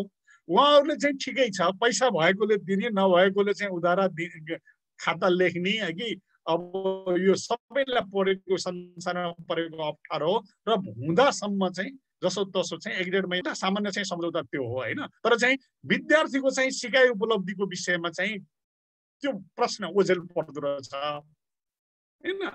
जहाँ पनि चाहिँ के हुँदो रहेछ भन्ने भन्दा जो बलियो इन्ट्रेस्ट ग्रुप, जो ट्रेड युनियन, जो चाहिँ सङ्गठित शक्ति छ त्यो चाहिँ हस्तक्षेपकारी हुँदो रहेछ। त्यो अभिभावक भने चाहिँ त्यो अभिभावक सङ्गठनको नाममा कोही पनि 2-4 जना चाहिँ अलिअलि चाहिँ केही टाढा बाठाहरू बसेका हुँदो रहेछन्, उनीहरू सबै बैठकमा जाँदो रहेछन् अनि उनीहरूलाई चाहिँ कसैले खुसी पारिदिँदो रहेछन्, देशभरिको अभिभावकको प्रतिनिधित्व पनि गर्दो रहेछन्, विद्यार्थीको प्रतिनिधित्व पनि गर्दो रहेछन्। विद्यार्थी सङ्गठन भन्यो राजनीतिक पार्टीहरूको चाहिँ विद्यार्थी सङ्गठन हुँदो रहेछ। वास्तवमा विद्यार्थी अभिभावकको एजेन्डाहरूमा यथेष्ट छलफल हुँदो रहेछन्। त्यसकारण चाहिँ अभिभावकहरू चाहिँ आफै क्रिटिकल एनालिसिस गर्ने र हाम्रो शिक्षा कस्तो हुनुपर्ने हो। मैले अघि चर्चा गरेँ त्यो 8 कक्षा आदि इत्यादिको सवालमा, अघि भाषाको विषयमा पनि कुराकानी गरेँ। 8 कक्षासम्म आधारभूत शिक्षा कुनै पनि देशमा आफ्नो मातृभाषामा पढाउने चलन हुन्छ र गुणस्तरीय शिक्षाको सवालमा मैले त्यो पनि चर्चा गरेको छु। यहाँ प्रचार गरी सामुदायिक विद्यालयको गुणस्तर खस्केको होइन, परिवर्तन अनुसार वृद्धि हुन नसकेको हो र विद्यार्थी अभिभावकको आकर्षण घटेको सत्य हो। दिगो विकास लक्ष्य चाहिँ यो मिलेनियम गोल भन्ने छ। प्रतिबद्धता र तयारीका आधारमा अन्तर्राष्ट्रिय मूल्य श्रेणीकरण गरिएको 201 देशमध्ये नेपाल 71औं स्थानमा छ। स्मरणीय छ, दक्षिण कोरिया पहिलो छ, फिनल्यान्ड दोस्रो छ, नर्वे तेस्रो छ, जापान 6औँमा छ, डेनमार्क 12औँमा छ, चीन 20औँमा छ, अमेरिका 26औँमा छ, भारत 119औं स्थानमा छ। यो मिलेनियम गोल बनाउँदा देशको चाहिँ सबैको इन्डिकेटर बनाउँदा नेपाल 71मा छ। र त्यसैले उनीहरूले के भन्छन् भन्दा अङ्ग्रेजी यान्त्रिक अभ्यास, नियन्त्रित र अनुशासित व्यवस्थापनको कारण मध्यम वयमा बढेकोले सामुदायिक विद्यालयको सिकाइ उपलब्धि निजीतिर सरेको कुरा सत्य हो। तर पाठ्यक्रमले राखेको उद्देश्यको आधारमा परीक्षण र अनुसन्धानमा आधारित भएर सत्यापन गर्ने हो भने गुणस्तरीय शिक्षा निजी विद्यालयमा छ भन्ने कुरो आम रूपमा पुष्टि हुन्छ भन्ने चाहिँ मेरो अनुभवले लाग्दैन। मलाई त बरु मध्यमवर्गीय सचेत वर्गका मान्छेहरू क्रिटिकल सृजनशील भएर चाहिँ बस्ने उमेरका बालबालिकाहरू खालि घोक्ने र घोकाउने शैलीले गर्दा अङ्क प्राप्त गर्ने र विदेश जाने कारणले गर्दा राम्रो हुनुपर्ने विद्यार्थीहरूले त्यो अवसर पनि गुमाए कि भन्ने पनि मलाई कतै लागेको छ। अब यो आरोप मात्रै हुन्छ, यो अनुसन्धान गरेर नगरेसम्म हुँदैन। तर मलाई एउटा के लागेको छ भन्दा मैले माथिल्लो लेभलमा पनि युनिभर्सिटी लेभलको चाहिँ मास्टर लेभलसम्म पढाएको आधारमा हेर्दाखेरि असाध्यै राम्रो राम्रो बोर्डिङमा चाहिँ पढेर A+ ल्याएर आएको बच्चाहरू पनि मैले नर्सिङमा पढाएर हेरेँ, म्यानेजमेन्टमा पढाएर हेरेँ। पछि चाहिँ उनीहरूको ज्ञान 2-3 वर्ष पनि टिकेन। त्यो चाहिँ प्राप्त गरेको मार्कसिट र उनीहरूले प्राप्त गरेको व्यवहार उनीहरूको चाहिँ त्यो चाहिँ अलिकति अप्ठ्यारो पर्ने बित्तिकै अनि धैर्यता गुमाउने चाहिँ शैली हेर्दाखेरि यो चाहिँ घोकाउने सिस्टमले गर्दा जेलाई गुणस्तर भनेका छौँ त्यो त बिचरा भ्रमसी भए केही रहन्छ भन्ने एउटा मेरो अध्ययनले देखाएको छ। अर्को के देखाएको छ मेरो अध्ययनले भन्दा यहाँहरूले पनि हेर्न सक्नुहुन्छ, विश्वका अति गरिब विपन्न देशहरूका मात्रै मान्छेहरूले चाहिँ आधारभूत शिक्षा चाहिँ अङ्ग्रेजी माध्यममा पढाउँदो रहेछन्। होइन भने हरेक देशले चाहिँ जापानमा 8 कक्षासम्म चाहिँ विदेशी कूटनीतिक नियोगहरूले बाहेक अरूले चाहिँ त्यहाँको मातृभाषा बाहेक त्यहाँको चाहिँ स्थानीय भाषा बाहेक अरूमा पढाउन पाइँदैन। चीनमा पनि पाइँदैन, अरू देशमा पनि पाइँदैन। तर हाम्रो जस्ता विश्वमा जम्मा 20वटा देश छन् जहाँ चाहिँ शिशु कक्षादेखिबाटै चाहिँ अङ्ग्रेजी माध्यममा पढाइन्छ। यो पनि मेरो रिसर्चको फाइन्डिङ हो। त्यसकारण चाहिँ हाम्रो शिक्षाले चाहिँ अहिले लिएको बाटो गलत छ। यसलाई भत्काउन चाहिँ असाध्यै गाह्रो छ। किन भन्दा सामुदायिक विद्यालयहरूले पनि अङ्ग्रेजी पढाउने भनेपछि विद्यार्थीहरू आउँछन् भनेर अङ्ग्रेजी शिशु कक्षादेखि अङ्ग्रेजी माध्यम पढाउन थालेका छन्। अब यो भत्काउन अर्कोले भत्काइँदैन, अभिभावकले त्यही खोजेपछि अभिभावकलाई हेरेर व्यापार गरे हो। त्यसकारण चाहिँ अभिभावकहरूले चाहिँ मेरो छोराछोरी चाहिँ सानो कक्षामा अझ गुरुङको चाहिँ बच्चाले गुरुङ भाषामा, थारूको बच्चाले चाहिँ थारू भाषामै चाहिँ शिशु कक्षा पढ्यो भने उसको चाहिँ सम्पूर्ण चाहिँ विकास हुन्छ भन्ने यो अन्तर्राष्ट्रिय मान्यता हो। यति नै कुराहरू राख्दै मैले तोकिएको समयभन्दा बढ्ता लिएँ क्या हो। यति भन्दै म बिदा हुन्छु। धन्यवाद। धन्यवाद रमाकान्त सर।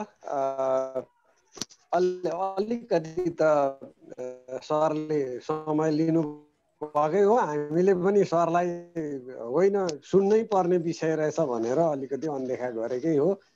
समय निकै राखेको छु, च्याट बक्समा टाइप गर्नुभएको छ। साथीहरूको अरू बाँकी छ भने टाइप गर्दै गर्नु होला। म सर्वप्रथम हाम्रो ध्रुवजीको प्रश्न लिन्छु। ध्रुवजीले यहाँ के सोध्नु भएको छ भने सर, कार्य विवरण भएपछि के काम गर्ने भन्ने थाहा भइहाल्छ, त्यसले नपुगेर कार्य सम्पादन करार सम्झौताको यो नाटक किन गर्नु परेको होला, यसले तात्विक के फरक पार्छ, एक शिक्षकको दायित्व भनेको विद्यार्थीलाई सिकाउने हो, करार किन चाहियो होला भनेर उहाँले करारको बारेमा प्रश्न उठाउनु भएको छ सर। त्यसपछि म अर्को प्रश्न पढौँला। यो बारेमा थोरै कुरा गर्नुपर्ने हो। अब यो पनि चाहिन्छ कि चाहिँदैन भन्ने विषयमा सैद्धान्तिक कुरा भन्दा पनि यो प्र्याक्टिसमा चाहिँ आएको कुरा मैले गरे हो सरलाई कि चाहिने नचाहिने भन्ने भन्दा नि यो अन्तर्राष्ट्रिय राष्ट्रिय रूपमा एउटा के प्र्याक्टिसमा आयो भन्दा तिमीले चाहिँ यो मेगा ब्याङ्कको सिइओलाई वर्षभरिमा चाहिँ तिमीले यति पर्फर्मेन्स गरेर देखाऊ, यति भयो भने तिमीलाई यति पैसा दिन्छौँ हामी भनेर भनेपछि उनले त्यति नै काम गरेर देखाए, रिटर्न देखाए, त्यस अनुसार उनलाई त्यति दियो। यसलाई चाहिँ आजभोलि के भन्दा रहेछन् भन्दा हुन त्यो पश्चिमाले भने हो रिजल्ट बेस्ड म्यानेजमेन्ट भन्दा रहेछन्। मैले यति यति काम गरेर देखाउँछु, यति काम गरेर देखाइन भने म यो पदमा बहाल रहन्न।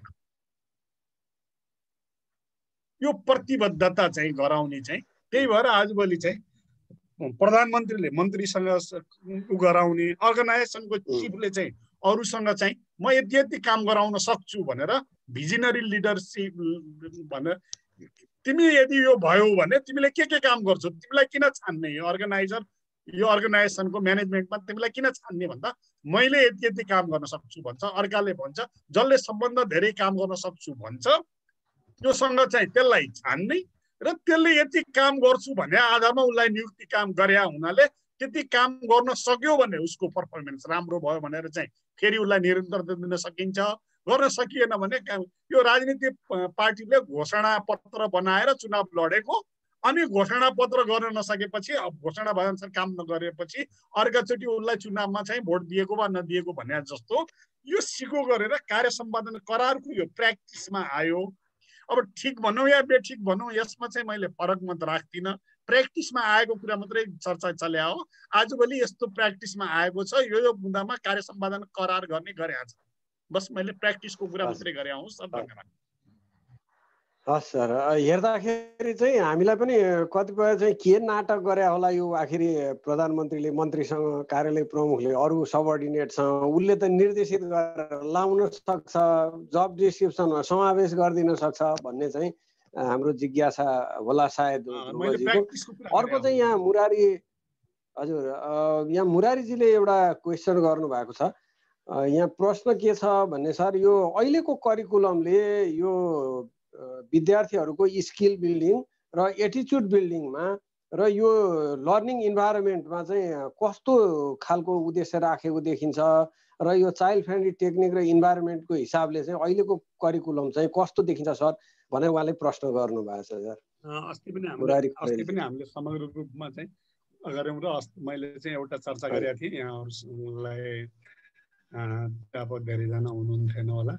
यो कतिपय देशमा, विकसित देशहरूमा तिम्रो बच्चाले चाहिँ 1 वर्षभित्रमा सिक्नुपर्ने चाहिँ स्किल यो हो, करिकुलम यो हो भनेर प्यारेन्ट्सलाई पठाइदिँदो रहेछ। करिकुलमको चाहिँ सार पनि चाहिँ तिम्रो बच्चाले यति सिक्नुपर्ने हुन्थ्यो, तिम्रो बच्चाले सिक्छ कि सिक्दैन 1 वर्षपछि चाहिँ हेर्नु, यति चाहिँ तिम्रो बच्चाको चाहिँ व्यवहारमा यो खालको परिवर्तन हुनुपर्छ, उसको चाहिँ दैनिक जीवनमा चाहिँ यो परिवर्तन आउनुपर्छ, उसको ज्ञानमा यो परिवर्तन आउनेछ, सिपमा यो परिवर्तन आउनेछ, परिवारसँग गर्ने व्यवहारमा यो परिवर्तन आउनेछ। हाम्रो शिक्षाले जस्तो सामञ्जस्यपूर्ण जीवनयापन गर्ने, बदलिँदो परिस्थितिसँग आफूलाई समायोजन गर्न सक्ने भनेर यस्तै उद्देश्य राखे जस्तै हरेक कक्षागत उद्देश्य छन्, हरेक विषयगत उद्देश्य छन्, हरेक पाठका उद्देश्यहरू छन् र त्यसरी चाहिँ करिकुलमको फ्रेम बनेको छ।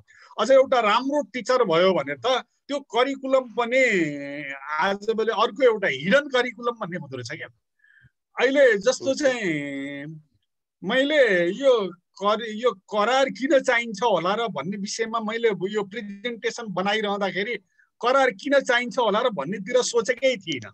अहिले हजुरले यो प्रश्न गरिदिएपछि मलाई सोच्न बाध्य हुने भयो र मैले अर्को एउटा चाहिँ तर्क यहाँ राखेँ नि।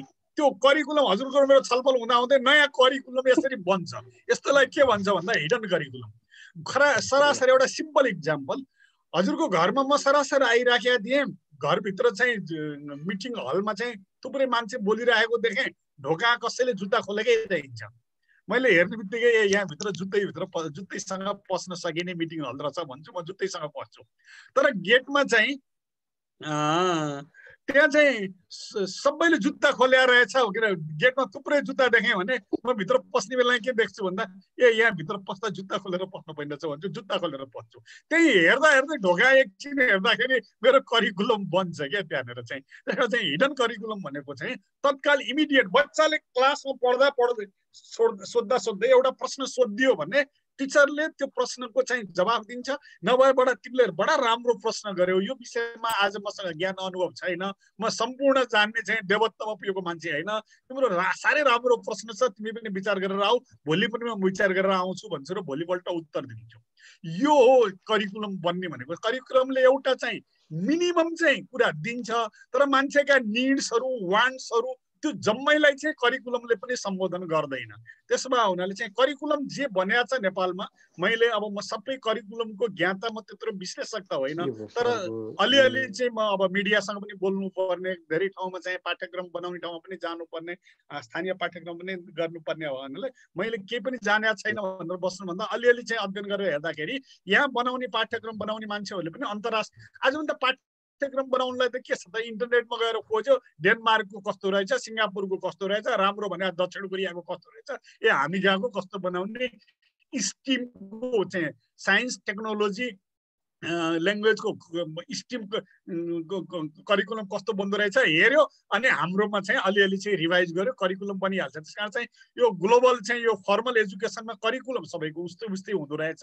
तर त्यसलाई चाहिँ त्यो लर्निङ गराउने, टिचिङ गराउने कि लर्निङ गराउने भन्ने कुरा मात्रै फरक रहेछ जस्तो लाग्छ मलाई। यस विषयमा यति नै राखौँ।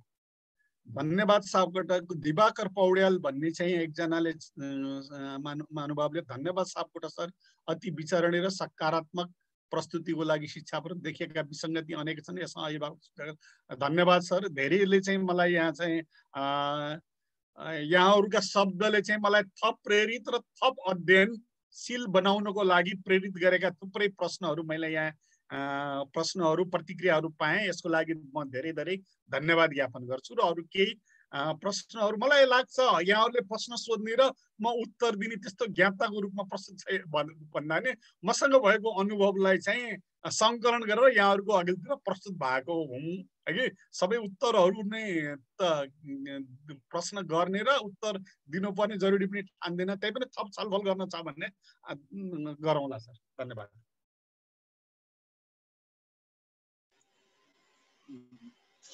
यहाँ प्रश्नहरू कृष्णबहादुर राय सरको पनि प्रश्न छ त्यहाँ फेरि कता जानुभयो धीर सर सर एउटै हजुर अम्मा सर हजुर हेलो यहाँ धीर सरको चाहिँ नि बत्तीले धर्म छाडेछ भन्ने चाहिँ समस्या रेस्ट गर्नुपर्ने त्यस्तो अवस्था भयो भने डाक्टरको सिफारिसमा अब अर्ली डेलिभरी चाहिँ लियो भने अब 9 महिनामा उनुको सट्टा 6 महिनामा 7 महिनामा पनि चाहिँ हेर्दाखेरि पाइने दिनको चाहिँ कति बिदाको चाहिँ चलन आउन थालेछ कसैमा चाहिँ मेरो आफ्नो छोरीले नै छोरी चाहिँ अमेरिकामा काम गर्छिन् अहिले नै ठ्याक्क उनी चाहिँ सुत्केरी भएको 4 महिना भयो 4 महिनाको सुत्केरी बिदा पाइने 120 दिनको त्यसपछि पनि उनले घरबाट देशसम्म जति विकसित हुँदै गयो त्यो पनि प्राइभेट कम्पनीले हेर्नुहोस् न सरकारले पनि होइन प्राइभेट कम्पनीले चाहिँ त्यत्रो बिदा दिइरहेछ त्यसको प्रायोरिटीमा रहन्छ अब हामीले चाहिँ अघि के प्रश्न गर्नुभएको छ हजुरको प्रश्न सान्दर्भिक छ धार्मिका पनि 30 दिनको सुत्केरी बिदाबाट हुँदा हुँदा 100 दिनसम्म पुग्न थालेको छ हामीका पनि पहिली र पछि हुन थालेको छ पुरुषलाई पनि चाहिँ यदि चाहिँ उनी चाहिँ श्रीमती चाहिँ प्रसुति भइन् भने उनको चाहिँ स्याहार सुसार गर्ने उनको पतिलाई पनि चाहिँ केही दिनको चाहिँ सुत्केरी बिदा दिने भन्ने चाहिँ अब प्रचलनमा आउन थालेको छ अभ्यासमा आउन थालेको छ र कर्म विकासको चरणमा चाहिँ यो तपाईको चाहिँ जो म्याडमले चाहिँ प्रश्न गर्नुभएको छ तपाईको प्रश्न चाहिँ अरु धेरै सान्दर्भिक चाहिँ पुष्टि हुनेछ भन्ने विश्वास गर्छु धन्यवाद धन्यवाद सर अब मलाई त यस्तो प्रश्न गरिदिनु भयो ताकि म सारा चाहिँ ठुलो विज्ञ नै हुँ जस्तो गरिदिनु भयो जे सरको अनुभव हामीलाई शेयरिङ हुँदाखेरि अब एउटा चाहिँ हाम्रो नेत्र सरको क्वेशन छ अलि गम्भीर प्रश्न छ sir what is the interrelationship between quality education and universalisation education भन्ने क्वेशन छ युनिभर्सलाइजेसन र क्वालिटी चाहिँ एउटा यो फर्मल एजुकेसन भनेपछि सबैको विश्वमा चाहिँ उस्तै उस्तै चाहिँ हुनु पर्दो रहेछ त्यसलाई विशेष गरी चाहिँ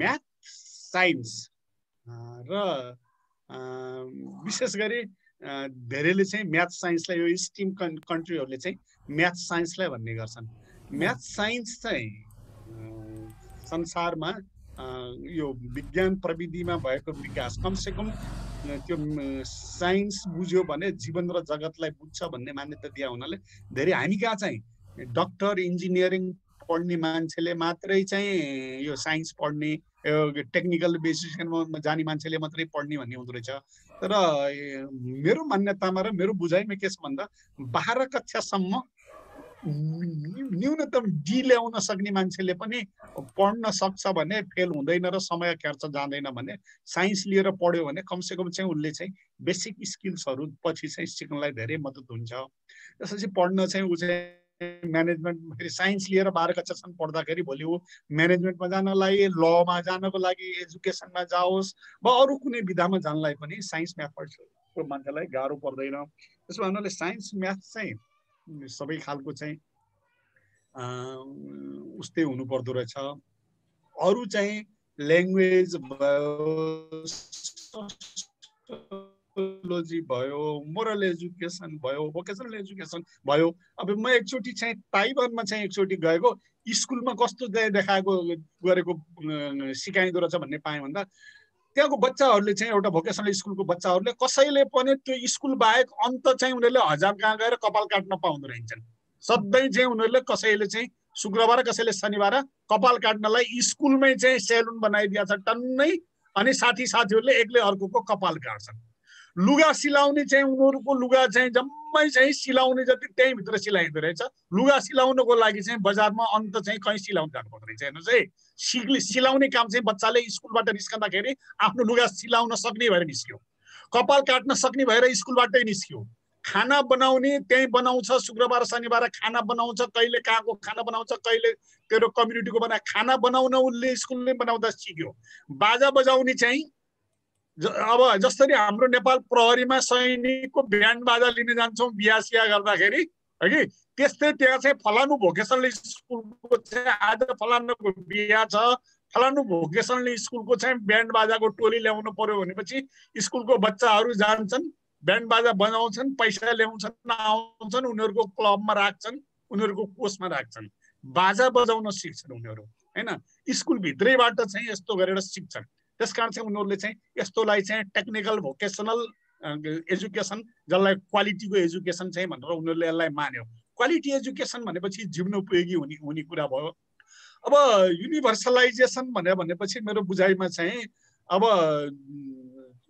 अन्तर्राष्ट्रिय सबैको समकक्षताको लागि एउटै स्ट्यान्डर्ड हुनको लागि म्याथ साइन्स जस्ता विषयहरूका न्यूनतम स्किल यति सबैले सिक्नुपर्छ भन्ने मान्यताको लागि सबैको कोर्समा युनिभर्सलाइज कोर्स भनेको जस्तो उदाहरण अर्को दिउँ न, एउटा उसमा साइकोलोजीमा प्याभलोभको थ्योरी छ के, प्याभलोभको कुकुरले चाहिँ घन्टी बजाउने, त्यो हामी पहिले एजुकेसनमा पढ्थ्यौँ। यो एजुकेसनको विद्यार्थीले मात्रै पढ्ने होला भने त पछि म चाहिँ मेडिकल साइन्सको स्टुडेन्टलाई साइकोलोजी बिहेभियर पढाउन गएँ, त्यहाँ पनि त्यही थ्योरी हुँदो रहेछ, म्यानेजमेन्टको लागि पनि त्यही थ्योरी हुँदो रहेछ, इन्जिनियरिङको लागि पनि त्यही पढ्दो रहेछ।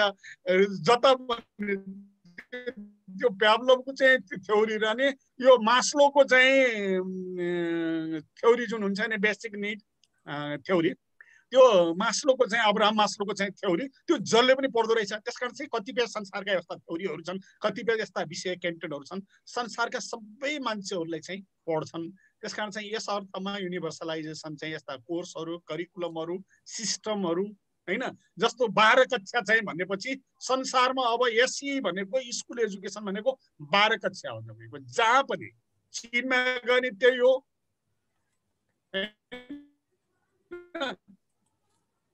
इन्टरनेसनल स्ट्यान्डर्ड आइएसडी भन्ने छ, इन्टरनेसनल स्ट्यान्डर्ड अफ एजुकेसन। यो चाहिँ एउटा युनिभर्सल चाहिँ फ्रेम बनायो यसको हैन। अब जहिले पनि डिग्री भनेपछि चाहिँ के अरे डिप्लोमा भनेपछि एटलिस्ट 16 वर्षको एजुकेसन हुनु पर्यो। 16 वर्षको एजुकेसन, हाम्रो 15 वर्षको एजुकेसन थियो नि, बिए पास गर्दाखेरि अझ 14 वर्षमा बिए पास हुन्थ्यो, बिएड हुन्थ्यो हैन। अनि 16 वर्ष एजुकेसन पुरा नगरेकोलाई चाहिँ अन्तर्राष्ट्रिय रूपमा कहीँ पनि त्यो चाहिँ हायर एजुकेसनमा प्रवेश दिएन। डिग्री हुनको लागि अहिले हाम्रो यहाँबाट चाहिँ कसैले 16 वर्षको एजुकेसन पुरा नगरिकन बाहिर गयो भने कसैले पनि डिग्री पढ्न पाउँदैन अथवा पोस्ट ग्रेजुएसन पढ्न पाउँदैन नि, त्यो युनिभर्सल सिस्टम अफ एजुकेसन भयो। त्यसकारण चाहिँ सिस्टममा, करिकुलममा, कन्टेन्टमा भएको युनिफर्मिटी, इन्टरनेसनल चाहिँ युनिफर्मिटी जे छ त्यसलाई चाहिँ के अरे युनिभर्सल सिस्टम भनेर भन्ने हो कि भन्ने चाहिँ मेरो अनुभवले त्यही देख्छ सर। धन्यवाद। हस्, अब हामी समय पनि अन्तिम छ र यहाँ दुईटा, एउटा हामीलाई अमेरिकाबाट आज हाम्रो विष्णु तिवारीजी हामीसँग चाहिँ हुनुहुन्छ। सरको प्रस्तुतिलाई उहाँले साह्रै प्रशंसा गर्नुभएको छ सर, किनभने यो शिक्षा क्षेत्रको धेरै अनुभव नभएका हामी जस्तो सहभागीलाई पनि धेरै अनुभव चाहिँ सरले यहाँ सेयर गरिदिनु भयो र भविष्यमा पनि अझै यसको बारेमा चाहिँ उहाँ बढी ज्ञान हासिल गर्न उत्सुक हुनुहुन्छ। अनि हाम्रो कालबान राईको चाहिँ अलिकति आशा र जिज्ञासा छ, अब नेपालको यो शिक्षालाई कसरी चाहिँ नि बढी जीवन उपयोगी बनाउन सकिएला, यसलाई चाहिँ व्यवहारिकै रूपमा जीवन उपयोगी बनाउनको लागि अब कसो पो गर्ने होला भनेर चाहिँ नि यो हाम्रो कार्यक्रमलाई अलिकति निरन्तरता दिएर हामीले यो बारेमा बढी एवेर हुनुपर्ने कुराहरू भन्नुभएको छ। अब रमाकान्त सरले अलिकति यसमा यहाँको एक दुईवटा चाहिँ नि व्यवहारिक टिप्सहरू छ भनेदेखि, जस्तो अहिले भइरहेको चाहिँ नि शिक्षालाई अब बढी जीवनोपयोगी बनाउनको लागि के गर्नु पर्ला भन्ने चाहिँ जिज्ञासा राख्नु भएको छ कालबान राई सरले। अब यसलाई अझ जीवनोपयोगी बनाउनको लागि त कमसेकम अहिले बनेको करिकुलम, अहिले बनेको सरकारको राष्ट्रिय नीति, अहिले स्थानीय तहले गर्दै गरेका प्रयत्नहरू, यिनीहरूलाई प्रभावकारी ढङ्गले पहिले लागू गर्ने, यसको स्थानीय तहहरूसँग अहिले त्यो सामर्थ्य विकास भइसकेका छैन। उनीहरूले अनुगमन गर्न सक्ने, नियन्त्रण गर्न सक्ने सामर्थ्य त्यो विकास गर्ने हो भने कर्मशः हामीले चाहिँ शिक्षाको रिजल्ट चाहिँ संसारमा तुरुन्ती चाहिँ पाइएको त अनुभव छैन। त्यही भएर चाहिँ चिनियाहरूले के भने भन्दा 1 वर्षलाई हो भने धान रोप, 10 वर्षलाई हो भने बिरुवा रोप, यदि तिमी चाहिँ 100 वर्षको चाहिँ प्रतिफलको लागि हेर्छौ भने शिक्षामा चाहिँ लगानी गर्ने भन्यो। शिक्षा लगानीको चाहिँ प्रतिफल चाहिँ हाम्रो पुस्ताले अहिले गर्न थाल्यो भने हाम्रो पुस्ताले चाहिँ पाउँदैन, छोरा नातिले सम्म देख्न पायो भने राम्रै होला भन्ने चाहिँ कुरा हो। तर पनि म त्यति धेरै निराश किन छैन भन्दा विश्वमै प्लानिङ बन्न थालेको र शिक्षा चाहिँ प्लानिङ भित्र बस्नुपर्छ भनेर छलफल हुन थालेकै जम्मा चाहिँ पछिल्लो चाहिँ 1960 देखिबाट होला। भनेपछि 40-20-60 वर्षको बिचमा चाहिँ यो धेरै ठुलो परिवर्तन जुन आएको छ यो 60-70 वर्षकै बिचमा हो। हाम्रै पुस्ताले नेपालकै क्रममा हेर्दाखेरि पनि हामीले धेरै मात्रात्मक रूपले चाहिँ धेरै ठुलो परिवर्तन देख्यौँ। तर धेरै सम्भावना भएको यही बिचमा पनि हाम्रै जस्तो सम्भावनाबाट पनि धेरै विकास गरे अरूले, हामी चाहिँ त्यति गर्न सकिनौँ। राजनीतिक अस्थिरता अनि फेरि सबै कुरा चाहिँ अहिले पनि राजनीति नै सबै कुरो ठुलो योग्यता। लोकसेवा पास गरेर एउटा चाहिँ पदमा पुगिसकेपछि अब उसले जीवनमा केही पनि गर्नु नपर्ने, ऊ सर्वै ऊ अत्यन्तै योग्य भयो। चुनाव जितेर वा दलको नेता भएर चाहिँ प्रमुख भइसकेपछि उसले केही पनि गर्नु नपर्ने, ऊ सर्वज्ञाता भयो हैन। त्यस्तो सिस्टम भएको कारणले, जवाबदेहिताको अभाव कारणले गर्दा धेरै चाहिँ हाम्रो चाहिँ बिग्रिया हो। के गर्न सकिन्छ भन्दा मैले अस्ति पनि हाम्रो तोपेन्द्र खनाल सर हुनुहुन्छ कि हुनुहुन्न, उहाँलाई पनि भने तपाईहरु जस्तो संस्थाहरूले, बाहिर रहेका गैर सरकारी सरकारी संस्थाहरूले पनि आखिर चाहिँ हामीले संविधान भन्दा बाहिर रहेर गर्ने छलफलले पनि केही काम दिँदो रहेछ। अहिले यो संविधान र ऐन कानुन भन्दा बाहिर बसेर गरेका छलफलले त्यसले रिजल्ट रहेछ हैन। त्यसलाई बनाउन भनौं, अहिले छलफल त्यही भित्रैबाट सुरु गरौँ। राष्ट्रिय शिक्षा आयोग प्रतिवेदन देशभरि व्यापक छलफल भएर राष्ट्रिय शिक्षा आयोगको प्रतिवेदन बन्यो, त्यसका आधारमा नीति बन्यो। त्यो नीतिका आधारमा ऐन किन बन्दैन? छिटो ऐन बनाऊ। के हेरेर बसेको शिक्षा मन्त्री तिमी? छिटो ऐन बनाऊ। ऐन बनाइसकेपछि चाहिँ नियम बनाऊ। त्यो नियमको चाहिँ रिजल्ट के आयो तिमी हेर। शिक्षक सेवा आयोग बनिया छ, टिचर लाइसेन्स बनिया छ, किन राम्रो टिचर तिमी त्यहाँ भित्र इन्ट्री गर्दैनौ? 6 महिनामा परीक्षा लिने व्यवस्था भएको छ, सबै त बनेकै छ त हैन। दुनियाँमा म ट्रेड युनियन लिडर पनि हो, म चाहिँ 55-56 सालतिर अघि कुरा गर्नुभयो त म ट्रेड युनियन लिडर हो।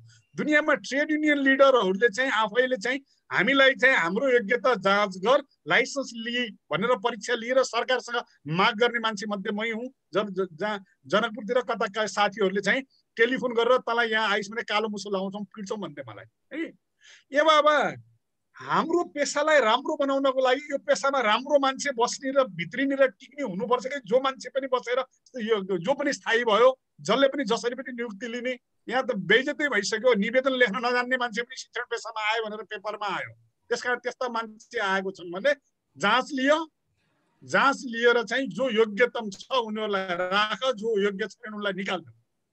हाम्रो पेसालाई तिमीले बदनाम गर्ने भयो भनेको ल। राम्रो मान्छे चाहिँ तिमीहरूले मेहनत गरेर जाँच लियो, अहिले सक्दैनौ भने अर्कोचोटि तिमीहरूलाई 3 चोटि जाँच दिने मौका दिइन्छ। त्यति गर्दा पनि भएन भने गोल्डन ह्यान्डसेक गरेर पठाइन्छ भने हो हामीलाई। भनेपछि उनीहरूलाई पछि चित्त बुझाइयो। बनेको छ शिक्षक सेवा आयोग बनेको छ, लाइसेन्सिङको व्यवस्था बनेको छ, त्यो लागू भइदिनु पर्यो, राम्रोसँग लागू भइदिनु पर्यो। नीति बनेको छ, त्यसका आधारमा ऐन बनिदिनु पर्यो। त्यसकारण चाहिँ नेपालमा सरकारले आफ्ना सबै संयन्त्रलाई भएर अहिले भएका करिकुलमहरू पनि बनेका छन्, राष्ट्रिय नीति पनि छ, संविधानले निशुल्क शिक्षा भनेकै छ, समाजवाद उन्मुख समाज बनाउने भनेकै छ। अब यस्तो धेरै भद्रगोल, यति धेरै व्यापारीकरण भित्र समाजवाद त आउँदैन होला त।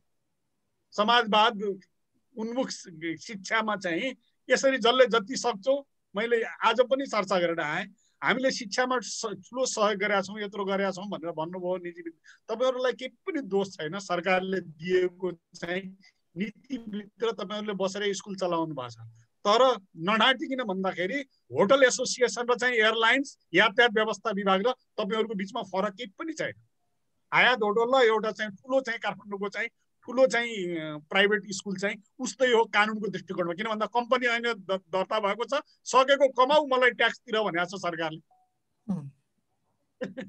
भनेपछि के फरक भयो होटल र चाहिँ बुद्ध एयरलाइन्स, होटल आयात र कुनै एउटा स्कुल, गोल्डन गेट स्कुल भनौँ वा कुनै स्कुल भनौँ एउटा वा कुनै पनि सिस्टम, हाम्रो सिस्टमले त त्यही भन्यो नि, कम्पनी ऐन दर्ता गराई अनि कमाई अनि हामीलाई पैसा दे, ट्याक्स दिएर, हैन? भनेपछि यही सिस्टम चाहिँ ले त शिक्षा त सबैको पहुँचभित्र त आउँदैन। सबैको पहुँचभित्र आएन भने सबै समाज त सप्रँदैन नि त।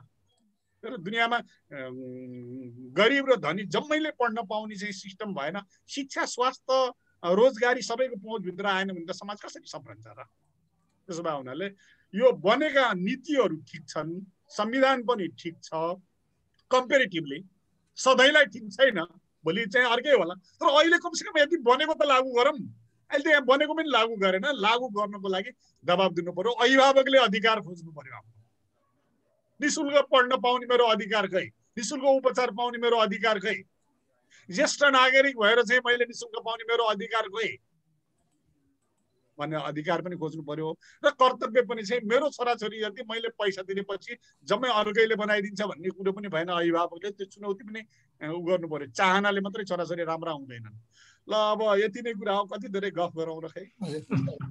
अब एउटा लास्टको सानो एउटा शिक्षककै चिन्ता चाहिँ नछोड्यौँ कि सर जस्तो लाग्यो। हाम्रो ध्रुवजी पनि शिक्षकको रूपमा नि एउटा सानो कलेजमा काम गर्नुहुन्छ थोरै समय, र उहाँले चाहिँ नि सरले भन्नुभएको कुरामा चाहिँ जुन अहिले सरले राख्नु भएको तर्क थियो, अनि शिक्षकले चाहिँ नि कक्षाको क्रियाकलाप हेरेर मूल्याङ्कन गर्ने र 3 घन्टे परीक्षा नलिने तर्क गर्नुभएको सन्दर्भमा सिन्धुलीका विद्यार्थीहरूले एसई परीक्षामा नम्बर थोरै दिए पनि कुरालाई कसरी थोरै दिए भनेर शिक्षकलाई निर्घात कुटेको घटनालाई चाहिँ कसरी हेर्ने होला? यो एउटा शिक्षकको चिन्ता चाहिँ उहाँले राख्नुपर्छ।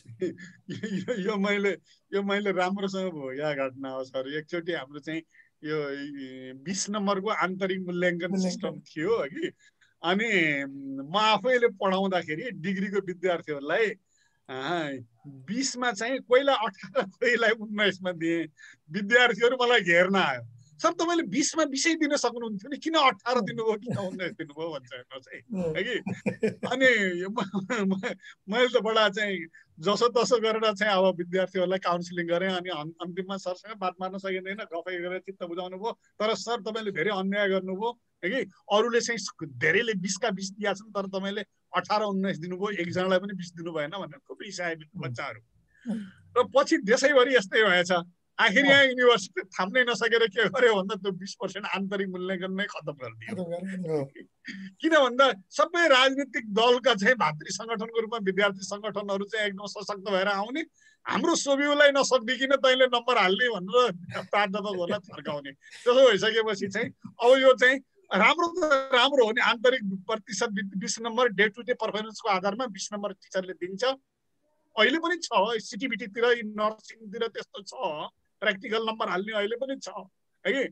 तर चाहिँ युनिभर्सिटी लेभलमा चाहिँ सकिएन, किन भन्दा विद्यार्थीहरूसँग टिचर जुझ्नै सकेनन्।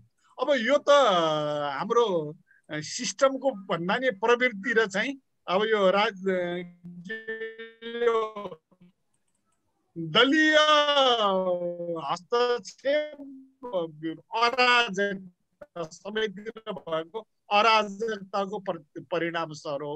अब यो सिन्धुलीको सरले उदाहरण दिनुभयो, यस्तो धेरै ठाउँमा सर मैले पनि भोगेको छु। अब राम्रो गरेर फ्रिजिङ के अरे डिफ्रिजिङ, फ्रिजिङ, रिफ्रिजिङ भनेर चाहिँ एउटा पहिले भत्काउनु पर्दो रहेछ, अनि चाहिँ त्यसलाई चाहिँ फेरि नयाँ कुरो पनि राम्रो कुरा पनि सजिलैसँग आउँदो रहेछ। राम्रो पाठ्यक्रम बनाउँदाखेरि पनि राम्रो। अब कन्टिन्युअस एसेसमेन्ट सिस्टम भन्यो, शिक्षकले आफै मूल्याङ्कन गर्ने भन्यो, र बडा राम्रो कुरा थियो नि त। तर अब अहिले एसईको चाहिँ मार्किङ सिस्टमले चाहिँ कतिसम्म भयो, परीक्षा नियन्त्रकले चाहिँ त्यहाँको चाहिँ राष्ट्रिय परीक्षा बोर्डको साथीहरूले के पनि भन्नु, प्र्याक्टिकलमा चाहिँ जति नम्बर हो त्यो फुल मार्क भन्दा पनि बढ्ता हालेछ। अब यस्तो जवाफदेहिताको समस्या भएको कारणले गर्दा जम्मै सिस्टमले आरोप आउँछ। यो व्यक्तिगत त्रुटि व्यक्तिगत लापरवाही व्यक्तिगत त्रुटिले गर्दाखेरि चाहिँ राम्रा सिस्टमहरू पनि राम्रा नीतिहरू पनि फेल खाँदो रहेछन्। यो व्यक्तिगत त्रुटिहरू चाहिँ सप्रिनको लागि चाहिँ त अब त्यही हो कन्ट्रोल यो अघि चाहिँ एउटा चर्चा चलेको थियो नि कार्य सम्पादन करार गर्ने भन्ने यस्तै यस्तै हैरान भएर पनि यसले पनि काम गर्छ है भनेर बनाएको पनि होला जस्तो लाग्छ। हस् त अब मैले रमाकान्त सरको अरू आफ्नो विचारहरू चाहिँ एउटा यहाँ उहाँले पठाउनु भएको छ इमेलमा। मसँग चाहिँ धेरै साथीहरूको इमेल त होला, यदि कोही अहिले नयाँ आउनु भएको साथीहरूको इमेल छैन भने मैले एउटा चाहिँ यहाँ मेरो इमेल एड्रेस राखेको छु हाम्रो संस्थाको U3A काठमाडौँ 2020@gmail.com। यसमा सरहरूले चाहिँ पठाइदिनु भनेर यहाँ रिक्वेस्ट पठाइदिनु भयो भनेदेखि मैले उहाँहरूलाई चाहिँ उहाँले पठाउनु भएको यो आजको विषयको चाहिँ बारेमा उहाँले लेख्नु भएको एउटा आर्टिकल छ त्यो ललित नेगी सरले पनि एउटा राम्रो भन्नुभयो नि, शिक्षकहरूले उत्तर मात्रै लेख्न सिकाए प्रश्न गर्न सिकाएनन्। आर्ट अफ क्वेसनिङ भन्छ के, प्रश्न मात्रै गर्ने कुराले पनि धेरै कुरा आफ्नो चाहिँ प्रश्न बनाइदिन्छ। हामी मध्ये चाहिँ कतिजनाले नेहरूज लेटर भन्ने पढेको थियौँ होला, जवाहरलाल नेहरूको चाहिँ पछि चाहिँ जेलबाट बाउ छोरीको चिठी चलेको कुरा पछि चाहिँ किताब बन्यो नेहरूज लेटर भनेर। त्यहाँ चाहिँ यो पृथ्वी कसरी बन्यो, धरती कसरी बन्यो, चराचुरुङ्गी कसरी बन्यो, आकाश कसरी बन्यो, चन्द्रमा कसरी बन्यो, जात जाति कसरी बन्यो, यी किरा फटेङ्ग्रा कसरी बने, जम्मै प्रश्न सोध्थी उनले। नेहरूले चाहिँ उत्तर दिन्थे जब उनी जेलमा गए, मैसूरी जेलमा। अनि जेलबाट चाहिँ छोरीले प्रश्न लेख्ने, बाबुले उत्तर लेख्ने, बाबुले प्रश्न लेख्ने, छोरीले उत्तर लेख्ने गर्दाखेरि चाहिँ नेहरूज लेटर बन्यो र पछि चाहिँ त्यो एउटा कोर्समा टेक्स्ट बुकको रूपमा आयो। बच्चाले कति धेरै प्रश्न सोध्छ, म कहाँबाट जन्मिया हुँ, त्यो आकाश चाहिँ त्यो चाहिँ डाँडामा गएर बस्यो भने आकाश चाहिन्छ होला, कति धेरै प्रश्न गर्छ। ती प्रश्नहरू सबैका चाहिँ अभिभावकले उत्तर दिन सक्ने हो भने कति धेरै ज्ञान निर्माण हुन्थ्यो होला होइन। त्यसकारण चाहिँ प्रश्न आफैले चाहिँ ज्ञान धेरै खोतल छ। त्यसकारण चाहिँ क्लासमा बच्चाहरूलाई चाहिँ प्रश्न गर्न मात्रै सिकाउनु, त्यही भएर अभिभावक शिक्षामा अभिभावकले केही पनि जान्नु पर्दैन नि। आज तिमीले चाहिँ पढेर आएको चाहिँ स्कुलमा के पढ्यौ नि, तिमीलाई चाहिँ गणितको शिक्षकले के पढाउनु भयो, त्यो कहाँ काम लाग्दो रहेछ, हाम्रो जीवनमा कहाँ काम लाग्दो रहेछ। सेट थ्योरी पढ्यौ नि, के हो नि त्यो सेट थ्योरी भनेको, हाम्रो समाजमा कहाँ काम लाग्छ। त्यो ज्योमेट्री पढेको चाहिँ हाम्रो समाजमा तिम्रो जीवनमा कहाँ काम लाग्छ। प्रश्न मात्रै गर्दै ए जानेनौ, त्यसो भए तिमी विचार गर, नभए भोलि फेरि सरसँग गएर सोध न। नेपाली पढ्यौ, नेपालीमा के पढ्यौ, निबन्ध लेख्यौ, ए तिमीले त्यहाँ लेख्ने निबन्ध जस्तै घरको चाहिँ हाम्रो घरको चाहिँ विषयमा चाहिँ निबन्ध लेख्न जान्दछौ त तिमीले? लक्ष्मीप्रसाद देवकोटाको विषयमा निबन्ध लेखेछौ तिमीले, तिम्रो बाबाको विषयमा लेख्न जान्दछौ, अब आमाको विषयमा लेख्न जान्दछौ त है, तिम्रो घरको विषयमा तिम्रो समाजको विषयमा लेख्न जान्दछौ त। यस्तै यस्तै चाहिँ बातै मात्रै मार्न जान्दियो भने कति धेरै ज्ञान निर्माण हुन्छ नि। त्यसकारण चाहिँ प्रश्नभित्र धेरै चाहिँ करिकुलम लुकिया हुन्छ। ललित सरको यो प्रश्न जुन लास्टमा छ नि त्यो धेरै महत्त्वपूर्ण छ सर लर्निङको लागि। हस् त रामानन्द सर, यहाँले चाहिँ यो आजको चाहिँ सहभागिता र सरले हामीलाई दिनुभएको विस्तृत ज्ञानको लागि सबै सहभागी साथीहरूको तर्फबाट म सरलाई धेरै धेरै धन्यवाद भन्न चाहन्छु युथिएको तर्फबाट। र भोलि इन्ट्रेस्ट छ भने साथीहरू शिक्षाकै विषयमा हाम्रो चाहिँ छ, मैले बिहान यहाँहरूको चाहिँ इमेलमा नि हालेको छु, मैले U3A पनि हाल्ने छु। भोलि पनि हामीले चाहिँ एउटा यो के अरे यो जीवनोपयोगी शिक्षा अहिलेको चाहिँ 11-12मा चाहिँ तर्जुमा गरिएको करिकुलमकै बारेमा छलफल छ। भोलि पनि रामानन्द सर हामीसँग हुनुहुन्छ र भोलि पनि हामी यो छलफललाई आज चाहिँ केही प्रश्नहरू यहाँहरूले राख्न नपाउनु भएको भए भोलि पनि राख्न सकिन्छ। भोलि पनि म साथीहरूलाई आज केही समय 6 बजे चाहिँ जोडिन आग्रह गर्छु। र यहाँहरूले जति मसँग इमेल एड्रेस छ मैले यहाँ प्राप्त पनि गरेँ केही साथीहरूको, म इमेलमा चाहिँ अहिले बेलुका नै उहाँको चाहिँ आर्टिकल म पठाउने छु र त्यो आर्टिकललाई पनि हेरेर भोलि हामी छलफल गर्न सक्नेछौँ। यति भन्दै हामी आज समयभन्दा अझै 15-20 मिनट अगाडि बढिसक्यो। हजुर मैले अब लास्टमा यहाँलाई के भन्नु, मैले मेसेन्जरमा पनि यो त्रिभुजीय शिक्षाको मेसेन्जरमा पनि त्रिभुजीय शिक्षा अन्तर्गत मैले पीडीएफ फाइल बनाएर यो पीडीएफ फाइल बनाएपछि जसले पनि सजिलै पढ्न सक्ने हुन्छ। पीडीएफमा चेन्ज गरेर मैले त्यो उसमा मेसेन्जरमा राखिदिया हुन्छु र त्यो जीवनोपयोगी शिक्षा जुन भोलि डिस्कस हुँदैछ त्यो पनि चाहिँ यसमा समावेश भयो हुनाले यहाँहरूले चाहिँ भोलि त्यसमा छलफल गर्न सक्ने हिसाबले चाहिँ तयारी होला। मैले चाहिँ यो दुईटै फतिक फाउन्डेसन र त्रिभुजीय शिक्षाको दुईटैको मेसेन्जर ग्रुपमा राखिदिया हुनेछु यसलाई। यो अहिले